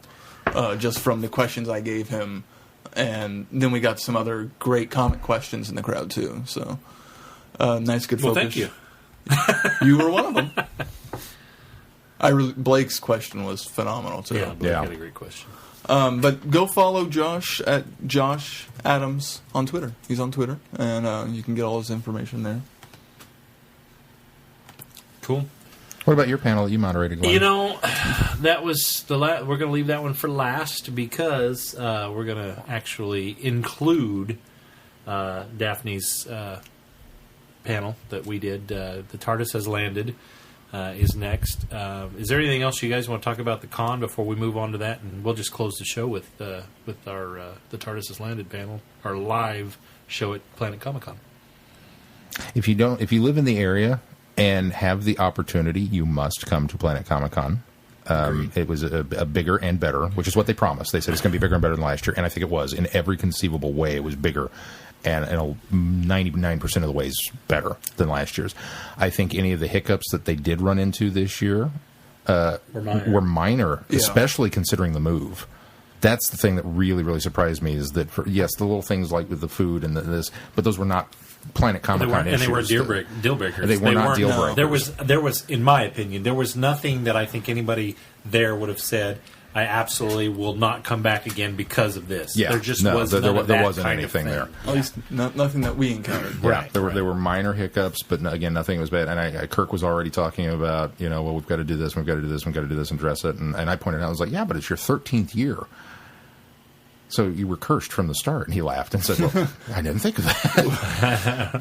And a new venue. And you're past names. it? Hey, no sweat, man. Yeah. So, if you're in the area, you definitely got to block it out on your schedule and plan to come. If you are an artist or a comic book a person or a media guest, please come to Planet ComiCon in Kansas City because it's an up-and-coming thing, and it's not like... It's not even really up-and-coming anymore. It gives most large cons run for their money now. I was talking to... It's a small large con now, is what it is. It really is. Yeah. It's a minor major. Yeah, exactly. I was talking to not Vito, but the other person with Daphne. Justin somebody. Yeah, as we were escorting her back to her table. And he was saying how... This looks like it's going to be an up-and-coming Dragon Con. Oh, terrific. Like it's on its way. It's on its way to be a Dragon Con. It at which one is really time was one of the minor majors, and it's really moved up. It's moved up. Which and it's still, from what I understand, an intimate and small enough thing, not like San Diego. It's not San Diego Comic-Con or Wizard World. From what I've heard of a lot of people is forget San Diego, go to Dragon Con. Yeah. And then, so if you're in the area, come. If you're a media or personality or artist, come. If you're not in the area and would like to come visit beautiful Kansas City, come. I mean, it's I talked to somebody online that drove from Iowa. Well, see, there you go. I mean, Chrissy could come down. She's only in Utah. Yeah. It's a day and a half drive. Or you could fly. We do have an airport. Hey, we've got. There's you can even fly into downtown if you needed to. You could directly. It might cost you more to fly into downtown. But there's cheap flights too to KCI. So come check it out. It's definitely a good deal. Let's take a listen to our show live at Planet ComiCon. Live at Planet ComiCon. This is Daphne Ashbrook, and I'm traveling the Vortex. We've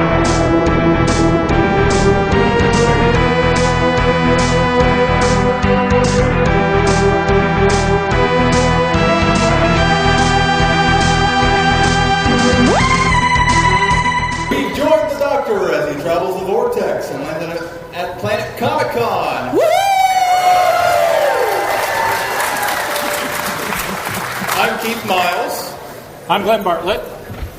And he's... Collins. Oh! He's Sean, and we are joined by the very lovely Daphne Ashbrook.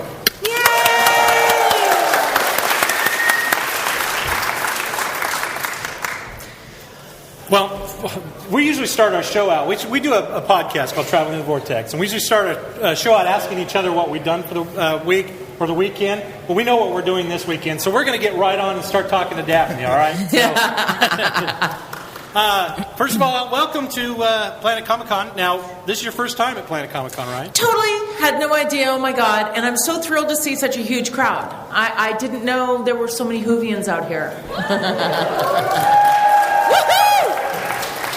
Thank you. I got a mic that doesn't work, so I'm just going to steal this one. Okay, very good.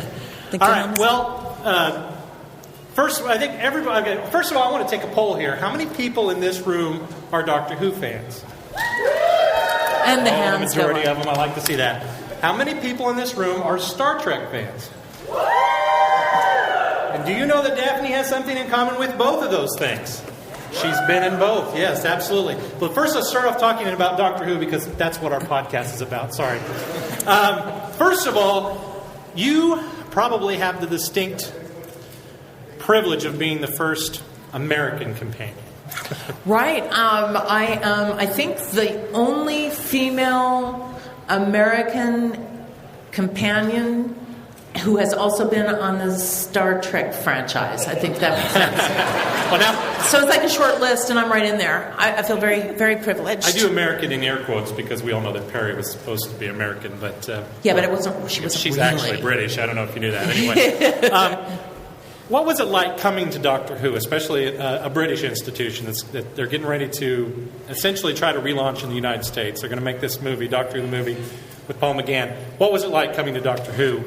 Did you know anything about Doctor Who when you went into it? I knew nothing, absolutely nothing. And acting is something that you kind of have to do if you end up doing it. A lot of times, I think it's just something you got to do. And in LA anyway, I don't think it's the same in New York, and I'm not sure what it's like in England, but I have a feeling it's a little more comparable to the New York vibe if you're an actor, which is there's a family there, a community. I come from theater, and that's what I love about theater. There's a community, there's a family kind of feeling, and even if it is only short-lived, it's a family, and there's a unit, and I like that, and I miss that, actually. I don't do enough theater.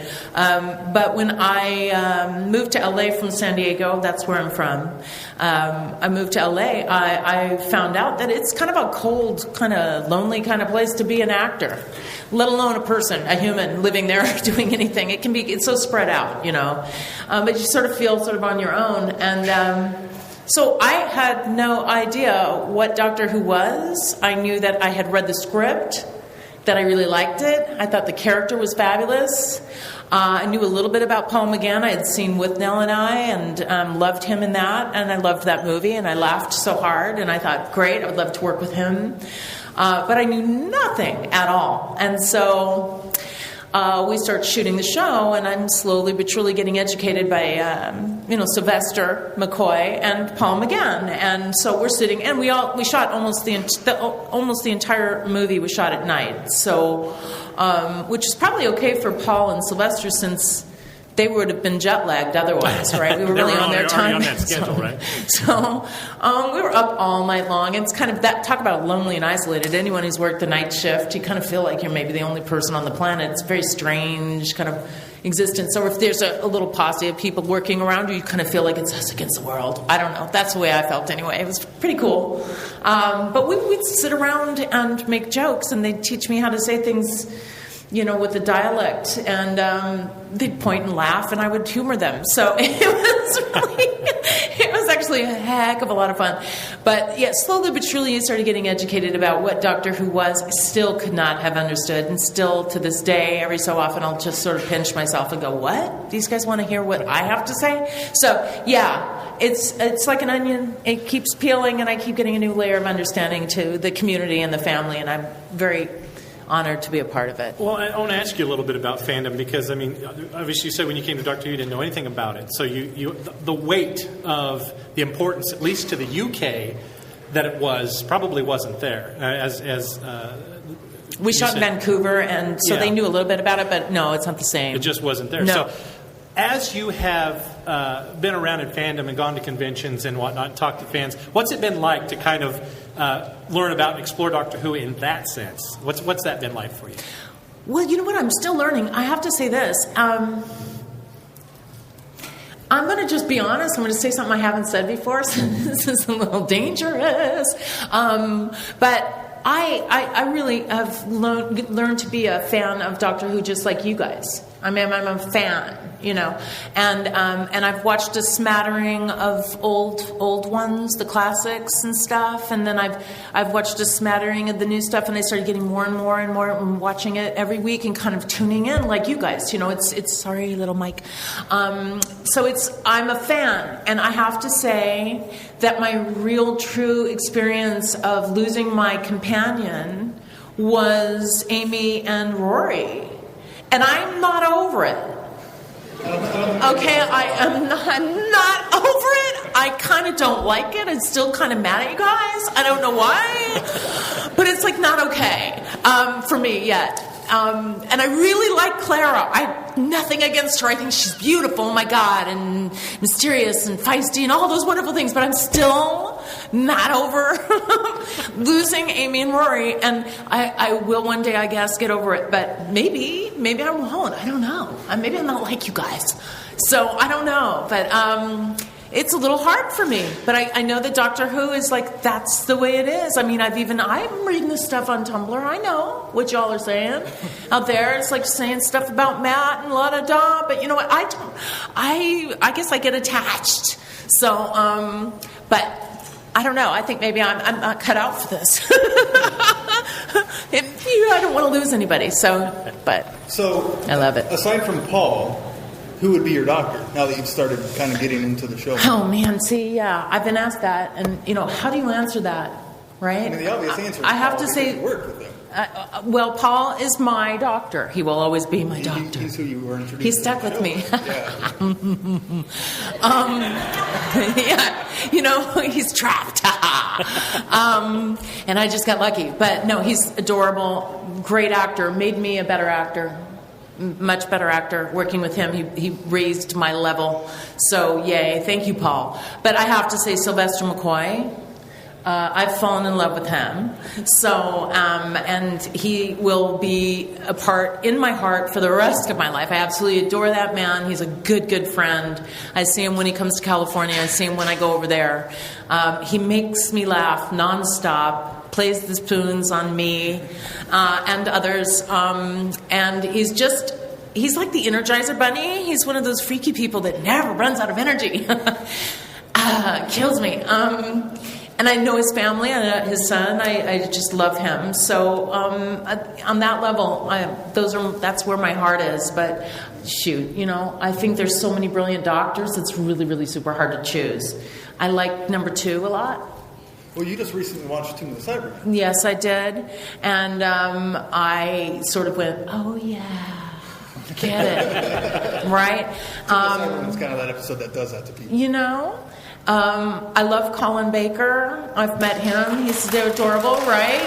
Brilliant. Some Colin Baker fans? I could go on and on. So it's really super hard to choose, and I may just finally put my foot down and say I'm not choosing. I love them all. I love them for different reasons. But, you know, Paul McGann will always be my doctor. And then, of course, Sylvester, he's in my heart. So there you go. Boring, long answer, but I love him, you know? Were there any antics on the set with those two guys? Because I know that they can be kind of clowns every once in a while. But very professional, but sometimes... Yeah, no, when it's about the work, when your action cut between those two things... hell, I don't know if it's an English training kind of thing, and probably because they both came from theater too. But you take that part seriously, but not seriously as a heart attack. You know, it is a game that you're playing. It's make-believe. And it's fun. Even the tragic stuff is really fun to do because when you're doing it right, it kind of, oh, I did that. You know, it's just good. So on that level, they were complete pros all the time. When it came to sitting around for hours and hours waiting for them to set up the shots and move the lights around and stuff, yeah, you're sitting in the dark. So, yeah, they had a lot of fun at my expense. I'm not going to lie. Which I'm so happy to be. I mean, I'm a good straight man, I think. So, yeah, we weirdly got along great. And I don't completely understand it. But Paul and I, weird kind of immediate ability to kind of laugh at each other and have a good time. And that was from day one. So, from the first read-through. So I got lucky, and I think it shows on screen. I think it worked on the screen too. Can I answer your question? I have no idea. Absolutely. Okay. I want to ask, for the Whovians in the room, Yes. there is something magical. Magicable. I like that word. I'm going to save that for myself. Absolutely, you can have that. About seeing the inside of the TARDIS for the first time and seeing it through the companion's eyes. Now, not coming from the background of knowing about the show, how cool was it for you to walk onto that set? Obviously, you read it, you kind of knew what you were getting into, and then all of a sudden you walked onto that set, Right. which is just awesome. Well, that's the thing. I really lucked out because I know the older shows did not have the kind of financing that our show did. And I think that's part of, some people have a little issues with the movie because it was they threw money at it compared to the older stuff. And so it was always a weird kind of balancing act. Do you go all the way, or do you try to, how much of the old classic Who stuff do you want to make sure you protect and continue on with, and how far do you go with the special effects, et cetera, et cetera. And so there was certainly a lot more money involved in the movie than there was in the shows before us. But for an actors, from my little perspective, especially being as ignorant as I was, it was really easy to walk inside the TARDIS and go, oh my God, because it was one of the most magnificent sets I'd been on.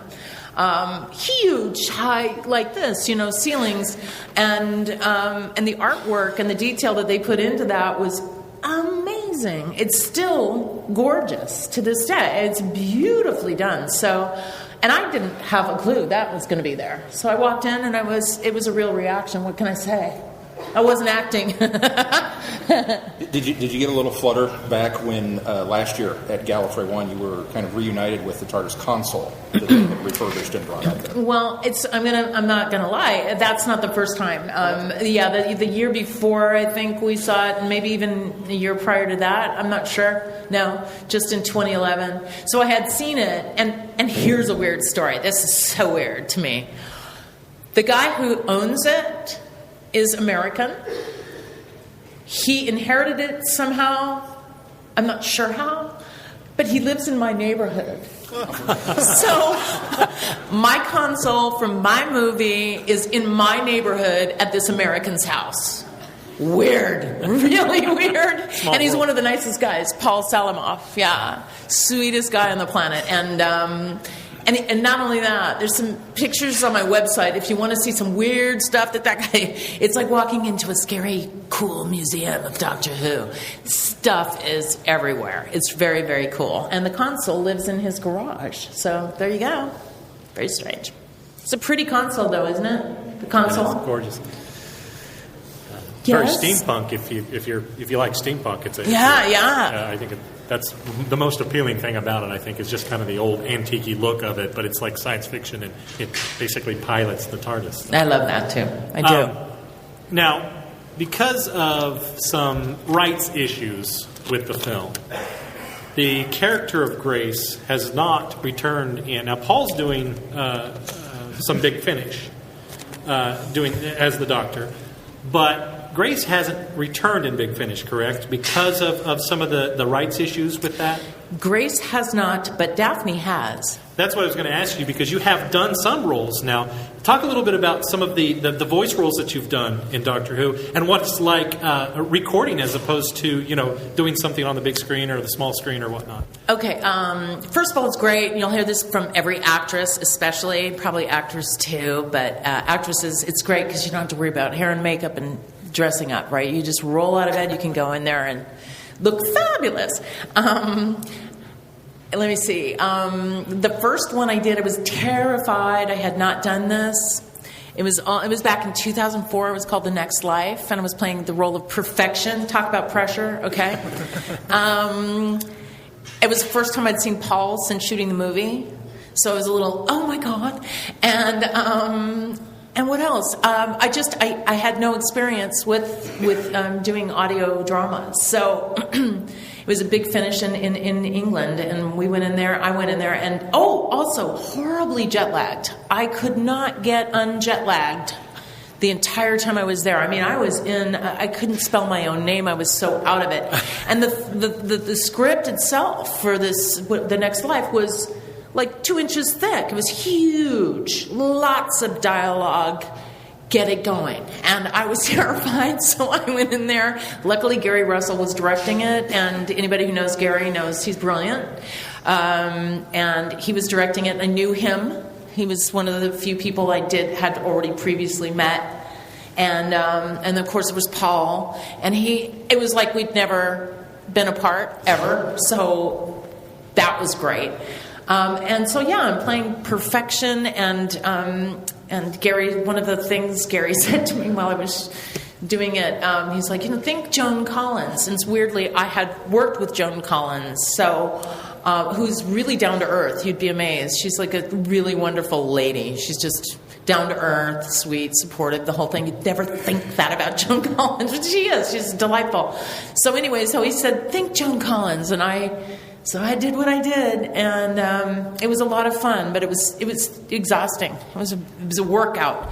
And since then, I've done Tales from the Vault with Yiji, and that was the first time I'd worked with Yiji So from the movie, since we shot the movie.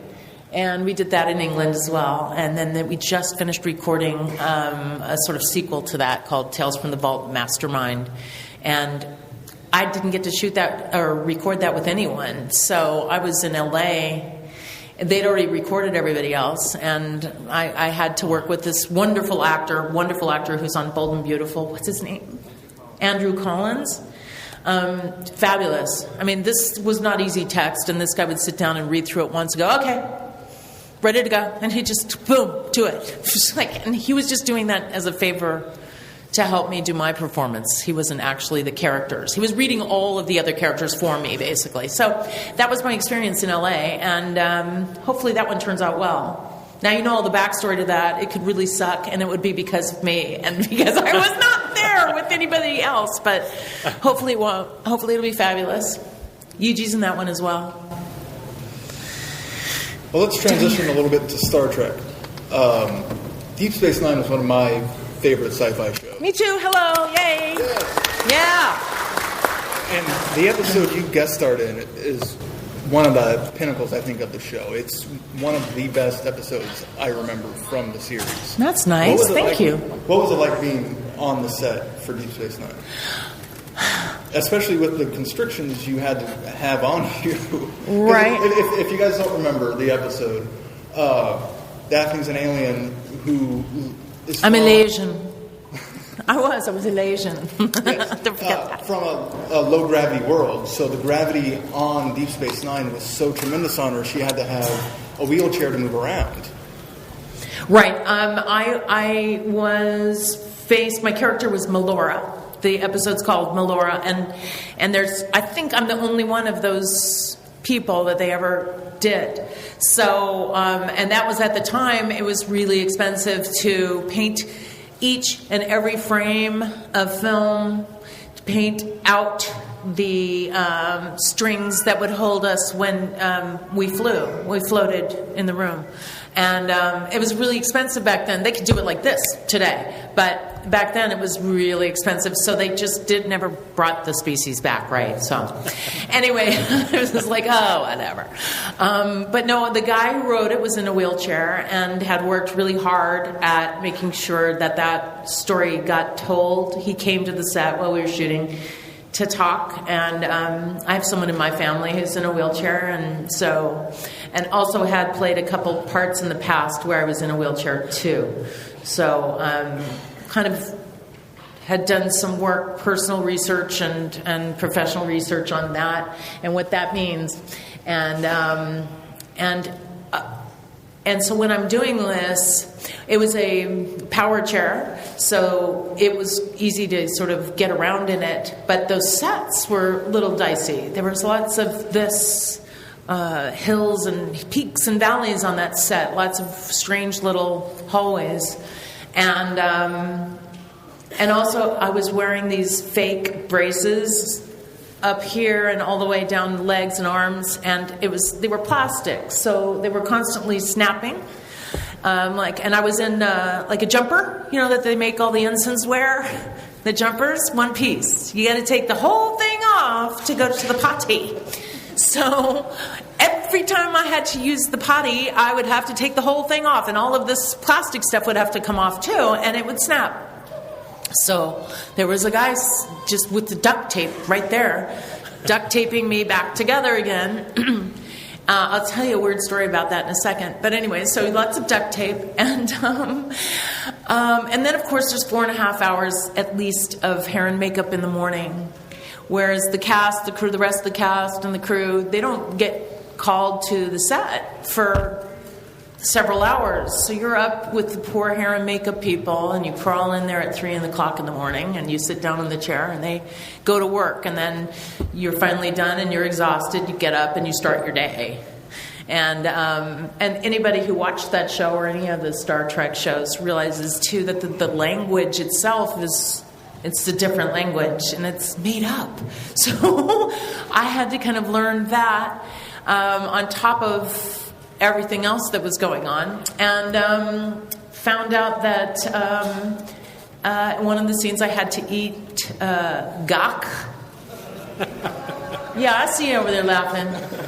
If you haven't seen the episode, let me just say like something. Yeah, if you're not familiar, it looks like worms. No, Klingon, it doesn't so it makes look sense. like worms. Let me tell you something about Is it that. actually? It was so hideous. All right, I am tough. I feel like I can say that I'm a tough broad.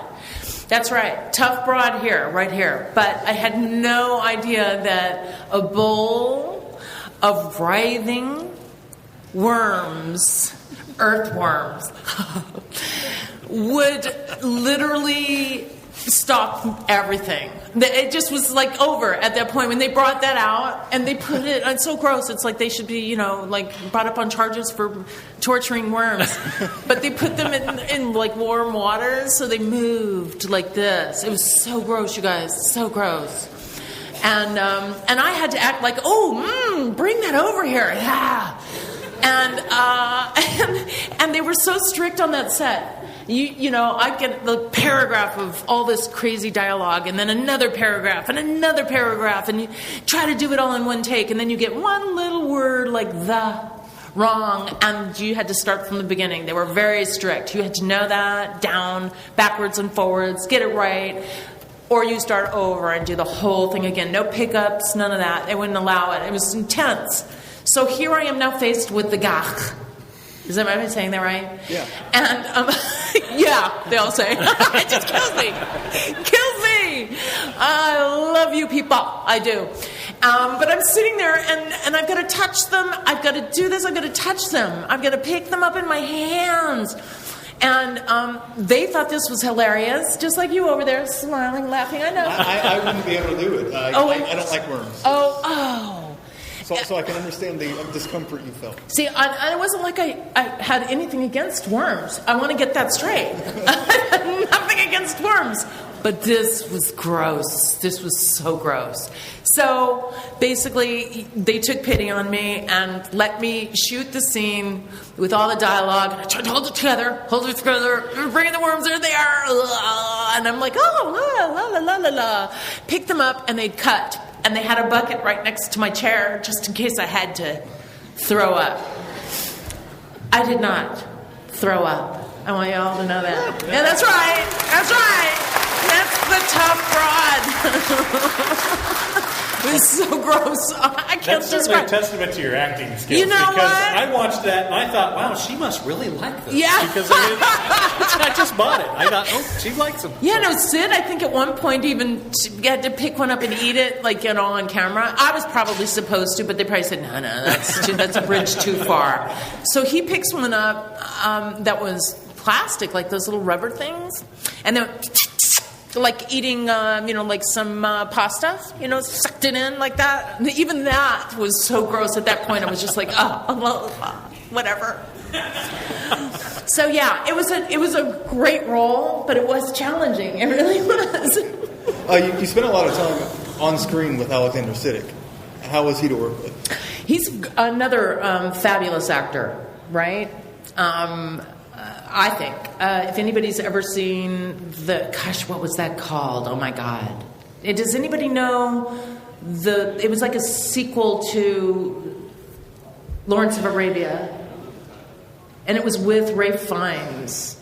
And they're both babies, basically. They're so early on in their career. And he'd shot that before he did Deep Space, and I'd seen that. It's a brilliant movie. I cannot remember the name of it. I'm going to have to go home and IMDb him. But it is so good. If you get a chance to get that off Netflix or whatever, it's really a beautiful film, and he's incredible. Rafe is incredible. So yeah, made me a better actor. He was very supportive. I was very nervous. I was the fish out of water. These guys had been saying this dialogue and living these long hours. I did my longest day of work on that show, 20 hours on that show in one fell swoop. I got sick. I stopped drinking liquid because every time I took everything, this would snap and break off. So I stopped drinking liquid. I ate very little just to not have to use the restroom so much. And I got sick at the end of that. And Siddig and the rest of them were all really super supportive. And everybody has to, be together to get that show shot. So 9-day shoot. And real quick, extra little weird story. I was at a convention. I'm sitting next to this guy for days. And it was when I launched my book. And I talk about all this stuff at length in the book. And there I am talking about the book. I'm talking about it. And he said, wait, he finally turns to me several days into this and he goes, so you were on Deep Space Nine? And I'm like, yeah. And he goes, which one? And I went, Laura. And he's like, oh yeah, I worked that show. And I was like, really? Oh my God, yeah. No, I tell stories in the book about how every time I turn around, this guy with duct tape, I was like, he says, that was me. I was the guy duct taping you. So yeah, small world. Okay, so Doctor Who the movie. Yeah. You got to kiss the Doctor. Yes. Star Trek Deep Space Nine. Got to kiss the Doctor. Got to kiss the Doctor. What is that with the doctors? I have a thing for doctors, I guess. Who's better?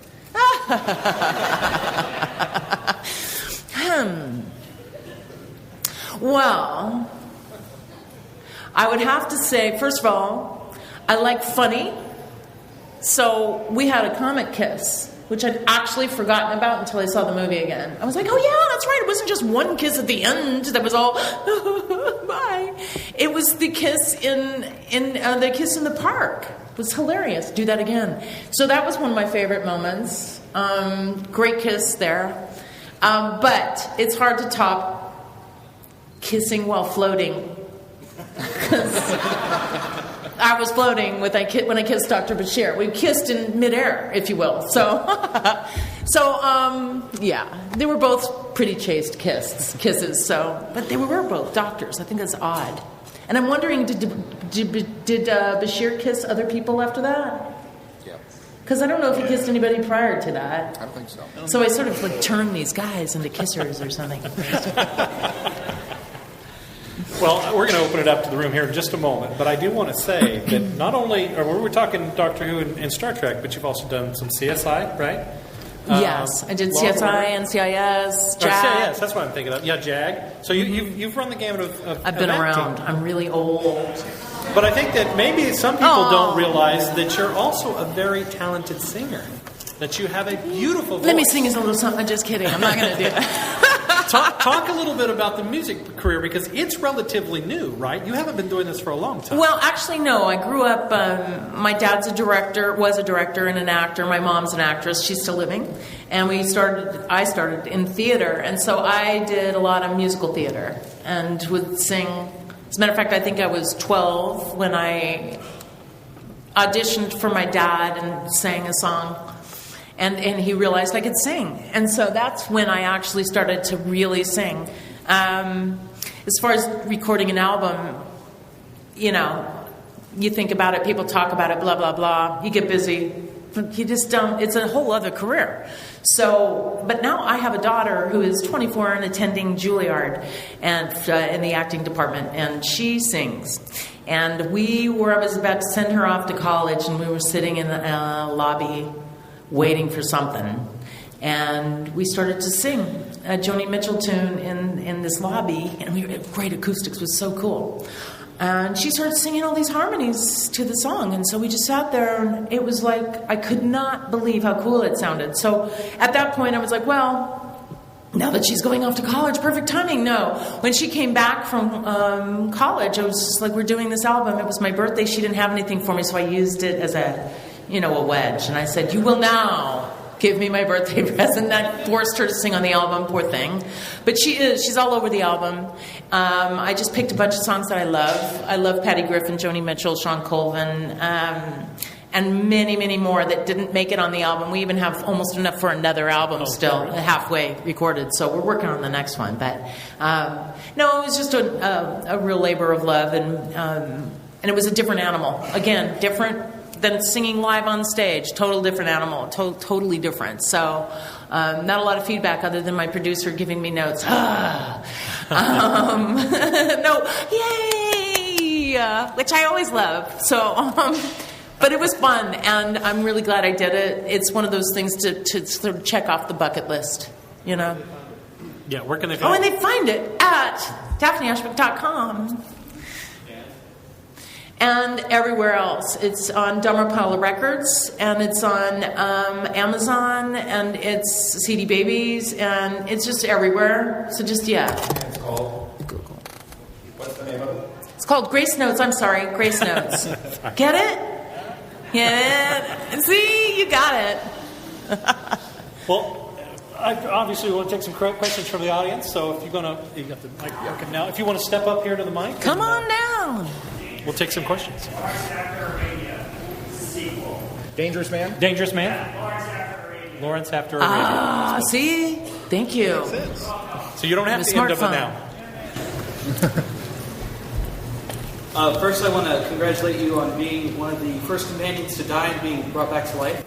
Yeah, right? Oh, yeah. I forgot about that. We need to make a list. We give all this credit to Rory and Clara, but never to Grace Halloway. You know what? We need to sit down and make a list, because there's like 5. Every time I turn around, there's another, oh, you were the only one, or you were the first one. And I never even thought of that, but you're right. I died and came back to life.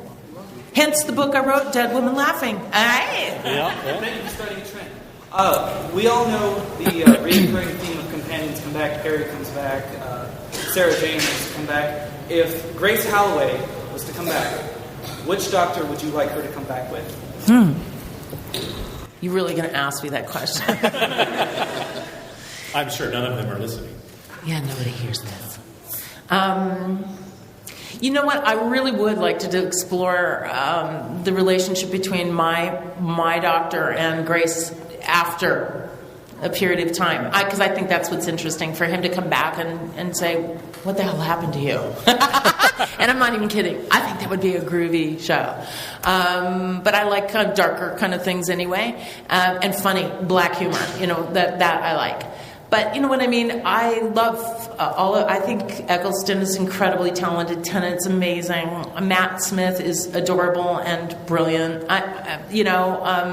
Again, Colin Baker, all of those guys. They're just all fabulous actors. And so, stick some great writers on there. I'm not going to complain. Whichever doctor they want to put me with, I'm there. I'll go for it. You know what I mean? Thank you. I wish I could answer better, but hard one. Sorry, I'm trying to figure out where my window That's okay. Anyways, I did want to go ahead and say that I really loved, as a companion for Dr. Drew, that you were someone who was played very assertively. A lot of the characters that we love have, this. Yes, the damsels in distress syndrome. Yes, and it was something I was, when I was rewatching it recently, I was thinking about, oh my gosh, this is like Mulder and Scully. Thinking, I'm going around saying, no, reality is reality, and it's just a solid piece of ground. And he's like, oh, no, it's not. And she has, she has to be A practical kind of feet on the ground. Exactly, and she's not someone who really gets saved. She's saving the rest of the world. Right? Hello, yeah. Because ultimately, I've watched this again recently, and I've seen it dozens of times, but it really is Grace. It kind of saves everything. That's right, okay. She's really the hero. Yeah. The doctor does his thing, but he does his thing, he points me in the right direction, but it's really me, because he's busy with the thing on his head and the eyes and the thing, and he's bugging out, and Master's doing bad things to him, and he sends me off to save the planet, so I had to do all of that, and I did, didn't I? Yeah. How wired the TARDIS? Sort of as a fan, because I'm with you on how you fall in love with the companion, and then you sort of, when you leave, you're going, oh, there should be like a helpline. Is that I wanted to mention in the last episode, the book that Claire was talking to the kid about, Several Falls, it was written by Amelia Williams. Really? Because since Rory was Rory Williams, but Amy, her name as a child, Those are wicked. was Amelia, and she said Amy is the grown-up name. See, So I love that stuff. See how clever they are? They're clever. I love that. I love layers like that. Thank you for that. Yes, sir. Sean Muir, and I'm with the Comedians of Wichita, and I'd like to ask you two questions. Yes. First question, would you like a jelly baby? Need you say more? Bring it over here, baby. I like the Terryman. Thank you. Yay! Here he is, Brent. The question basically boils down to, do you think that the writing for the TV movie pilot opened the door to having the Doctor romantically involved with his companion? Because before that, you only really have two companions that sort of go in that sort of push. One is Jo Grant. The Doctor pines after she leaves because she finds, oh, I found a young doctor. I'll go with him. See you later. And then there's Sarah Jane. And Sarah Jane leaves and he's like, so after that, you pretty much have serial killer, the TARDIS, snotty companion from Gallifrey, and a bunch of kids, and a brat from America who gets basically dumped on a beach, and a few other people. But you don't have any romantic interests for the Doctor until you. And then after that, it's like, oh look, it's Rose. Right. That's what I agree. I think. Yes. I think that that Barry was sort of obviously, broken. I just was lucky enough to play the part and get to kiss him. But, the writers decided to go there. And I have to say, years after this, I was on my way to England and reading a book about people's reaction to the movie, and I was scared. I had no idea. I was completely ignorant of the reaction that the UK had to that kiss. They weren't happy about it, and they weren't happy about that half-human thing. They've sort of made their peace with the kissing thing somehow, although I do occasionally see some... I long for the days when the Doctor didn't kiss anyone, and it's like, okay, well... I don't mind it, but I had no idea. But I became a little nervous when I was on my way over there and was reading how they felt about the kiss.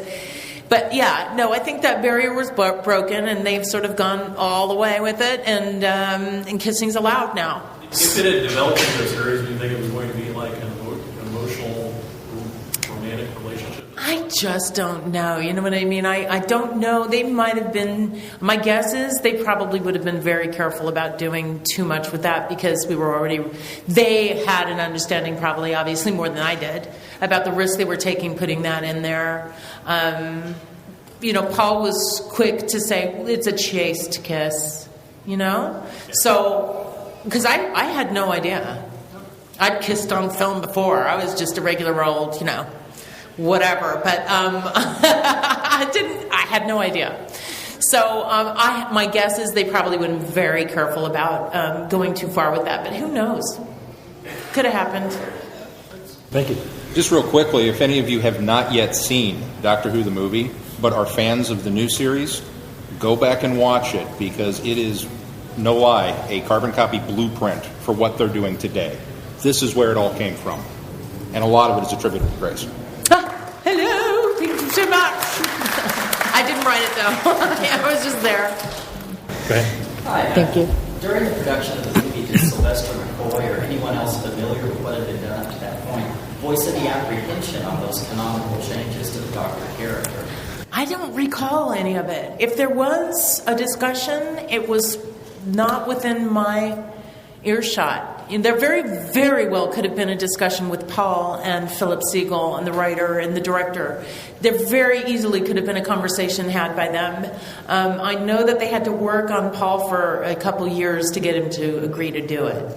So they may have discussed it during that period. I know that Philip was very keen on having him have input into the script and his character. So it wouldn't surprise me if they talked about that.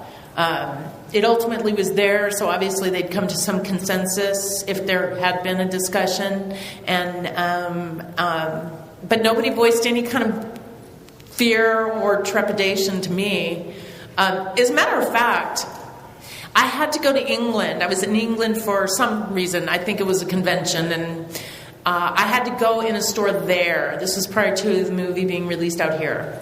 So I went into a store there and bought my movie, and it had 6 hours at least of interviews, etc., on the making of the movie. And so then, it was a convention, because then I got into a car and drove for about 6 hours. That's why I know how much they had. And sat on my computer on the drive, watching all this footage of all these interviews with Philip Siegel and everybody about the movie. And I found out how much work, how many years it took for him to get the movie going, how many people had their fingers in the pot. It was amazing. And I was so glad I didn't know any of that when I was shooting the show. I'm not kidding. I don't know if I could have handled it. The pressure would have been too much. So I was kind of, in a weird way, lucky that I was as ignorant as I was. I think it might have been too much. I feel for Clara, the gal who's playing Clara right now, because there's so much fervor right now on both sides of the pond here. That's got to be a little terrifying. She's a young girl. That's got to be a lot to take on when you're stepping into that spotlight. Her life will never be the same, and she's awfully young. So I'm sure she'll be fine, but to me, that's a lot. And had the movie met whatever threshold of success the network had in mind for it, did your agent or anyone tell you what was to follow, a movie series, regular series? I think they were looking to have it become a series, as it had been in the past. I know I was approached during the shoot by the writer, interestingly, who asked me if I'd be interested in carrying on with the show if it got picked up. And I screamed, yes! It scared him to death. I think I hugged him, and he was British. He was very uptight. And I was like, yes! And he thought he was going to have a heart attack. But, yeah, no, I'd love it. I would have loved to have done it. Wouldn't that be fun? It would have been fun. Thank you. Thank you.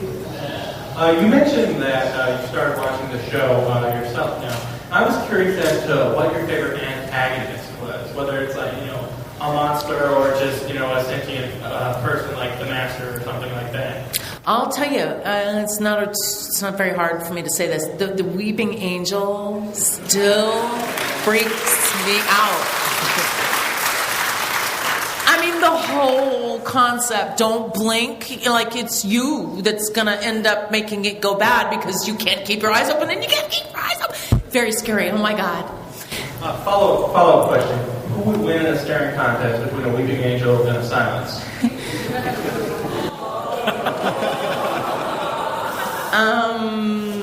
Time. Yeah, I'm sorry. Hey, Scott. This is more of a general question to you as an actress. Having been a part of two major science fiction franchises and establishing two characters that, because of the franchises they're in, will never die, do you ever stop to think about those characters continuing without you? Whenever someone reads a novel, they're thinking about you, the actress, doing that role. You never stop and think about that, and if so, how do you feel about that? I haven't. I know that Dr. Grace Halloway showed up in a comic book for a while, but I didn't know it when it was happening. I just didn't have a clue. So I found this out later. I've since had somebody who's a really great artist on Tumblr send me his own little comic rendering. And that was actually thrilling to see because he was taking it directly out of something I'd been doing on my website. So it was kind of cool. It was the first time I'd experienced that. So, and it was hilarious. So, and very creative. So, but you know what? If it means that I can come to places like this and people are really cool and want to hear stories, and if I'm going to end up in a book somewhere saying I was the only American female to be in, you know what I mean? That's cool, right? And I had no idea. So, and I don't deserve it. There's nothing deserving about me at all. It's completely, purely accidental. But yeah, I think that's pretty groovy. It's, if you can make a little mark in history, why not? That's really neat. Thank you for that. Have you yourself thought of where Grace is now? Where is the character now? You know, I try to, and I keep running up against this brick wall. I need a writer. I'm an actor, okay? Actually, I am a writer, too. Well, we'll talk about that in just a second. So. Yeah, now I've done it. No, but I think, you know what? I think about things emotionally. That's the kind of actor I am. I'm not really hugely into my head. So I'm not naturally a very intellectual type of person anyway. I think I'm just sort of an open wound. So, and it works for me as an actor. It's out there on my sleeve. So I think of emotional things when I think of where Grace might be right now. Because she lost her job, she lost her boyfriend, she lost her understanding of science and everything she trained for, everything she believed in. Her entire paradigm of existence was obliterated. So that's interesting to me as an actor. I love characters with flaws. So emotionally I think of things like where she would be. And missing the doctor. You know, when is he going to come back? Is he going to come back? We all saw what happened with Amy Pond. So I think there's so many huge possibilities. So that's what I think of. Nothing really specific. Before we go, because we're going to have to wrap it up real quick, let's talk a little bit about your book, because that's kind of the project that you've just kind of come off Yeah, recently. I have a second edition of a book called Dead Woman Laughing. And honestly, I have to attribute this to Paul McGann, because we were shooting in the cloister room, and I was dead. And I'm lying on the floor. And we're shooting, and it's the middle of the night, and it's getting towards the end of the shoot. Everybody's fried, and I start to laugh, and I can't stop laughing. And the cameras are rolling, everybody's tired, everybody's looking at you, and you're screwing everything up, and I can't stop laughing.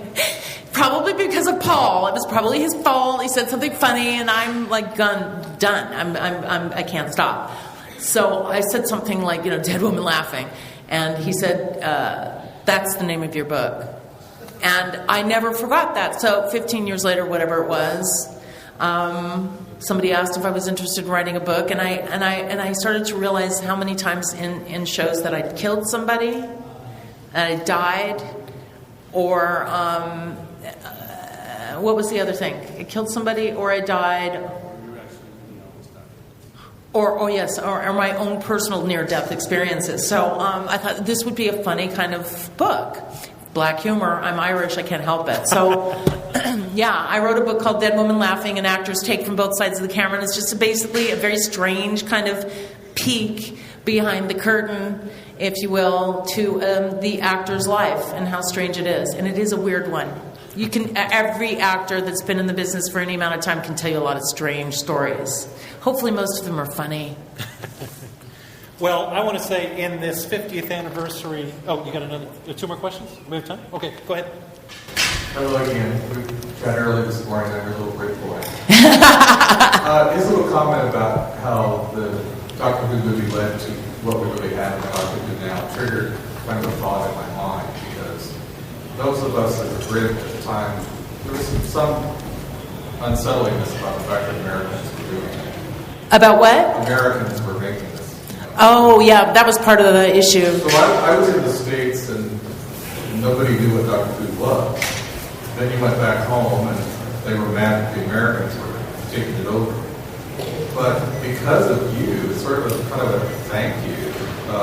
Now, back here living in the States now, everybody knows what Doctor Who is. So now it has truly become, it was mostly a Commonwealth thing. You had it in Australia, you had it in New Zealand, you had it in India, but not in America. And now, through the movie, and then today, Doctor Who really is worldwide, in its 50th. And you were part of that. Yeah. Thank you. I feel like an ambassador. Thank you.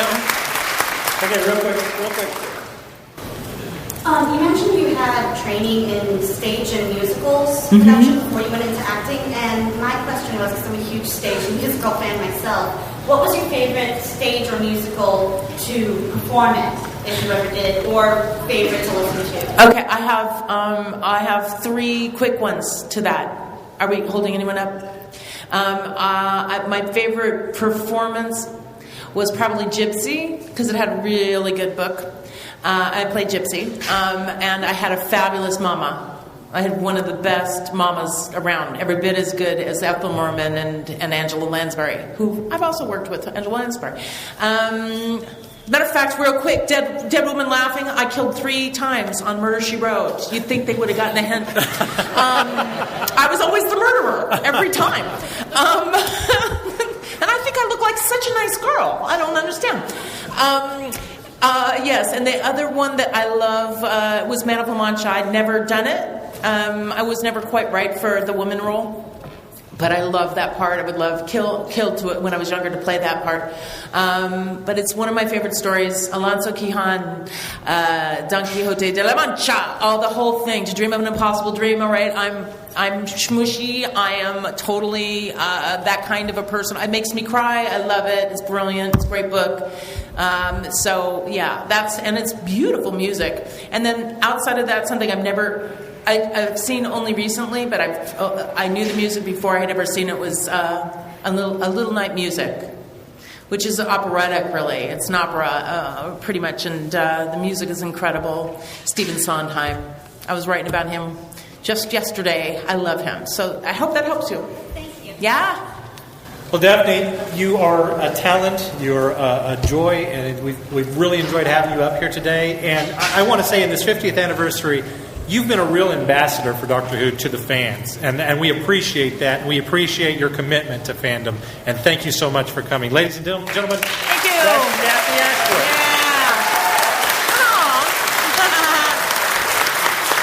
Love you guys. Thank you very much. To Daphne Ashbrook, thank you so much. First of all, for just being Daphne, because Daphne's cool. And if you have not met Daphne and you're at a con that Daphne is at, go see Daphne. Go talk with Daphne. Go spend some time with her, because she's a phenomenal guest.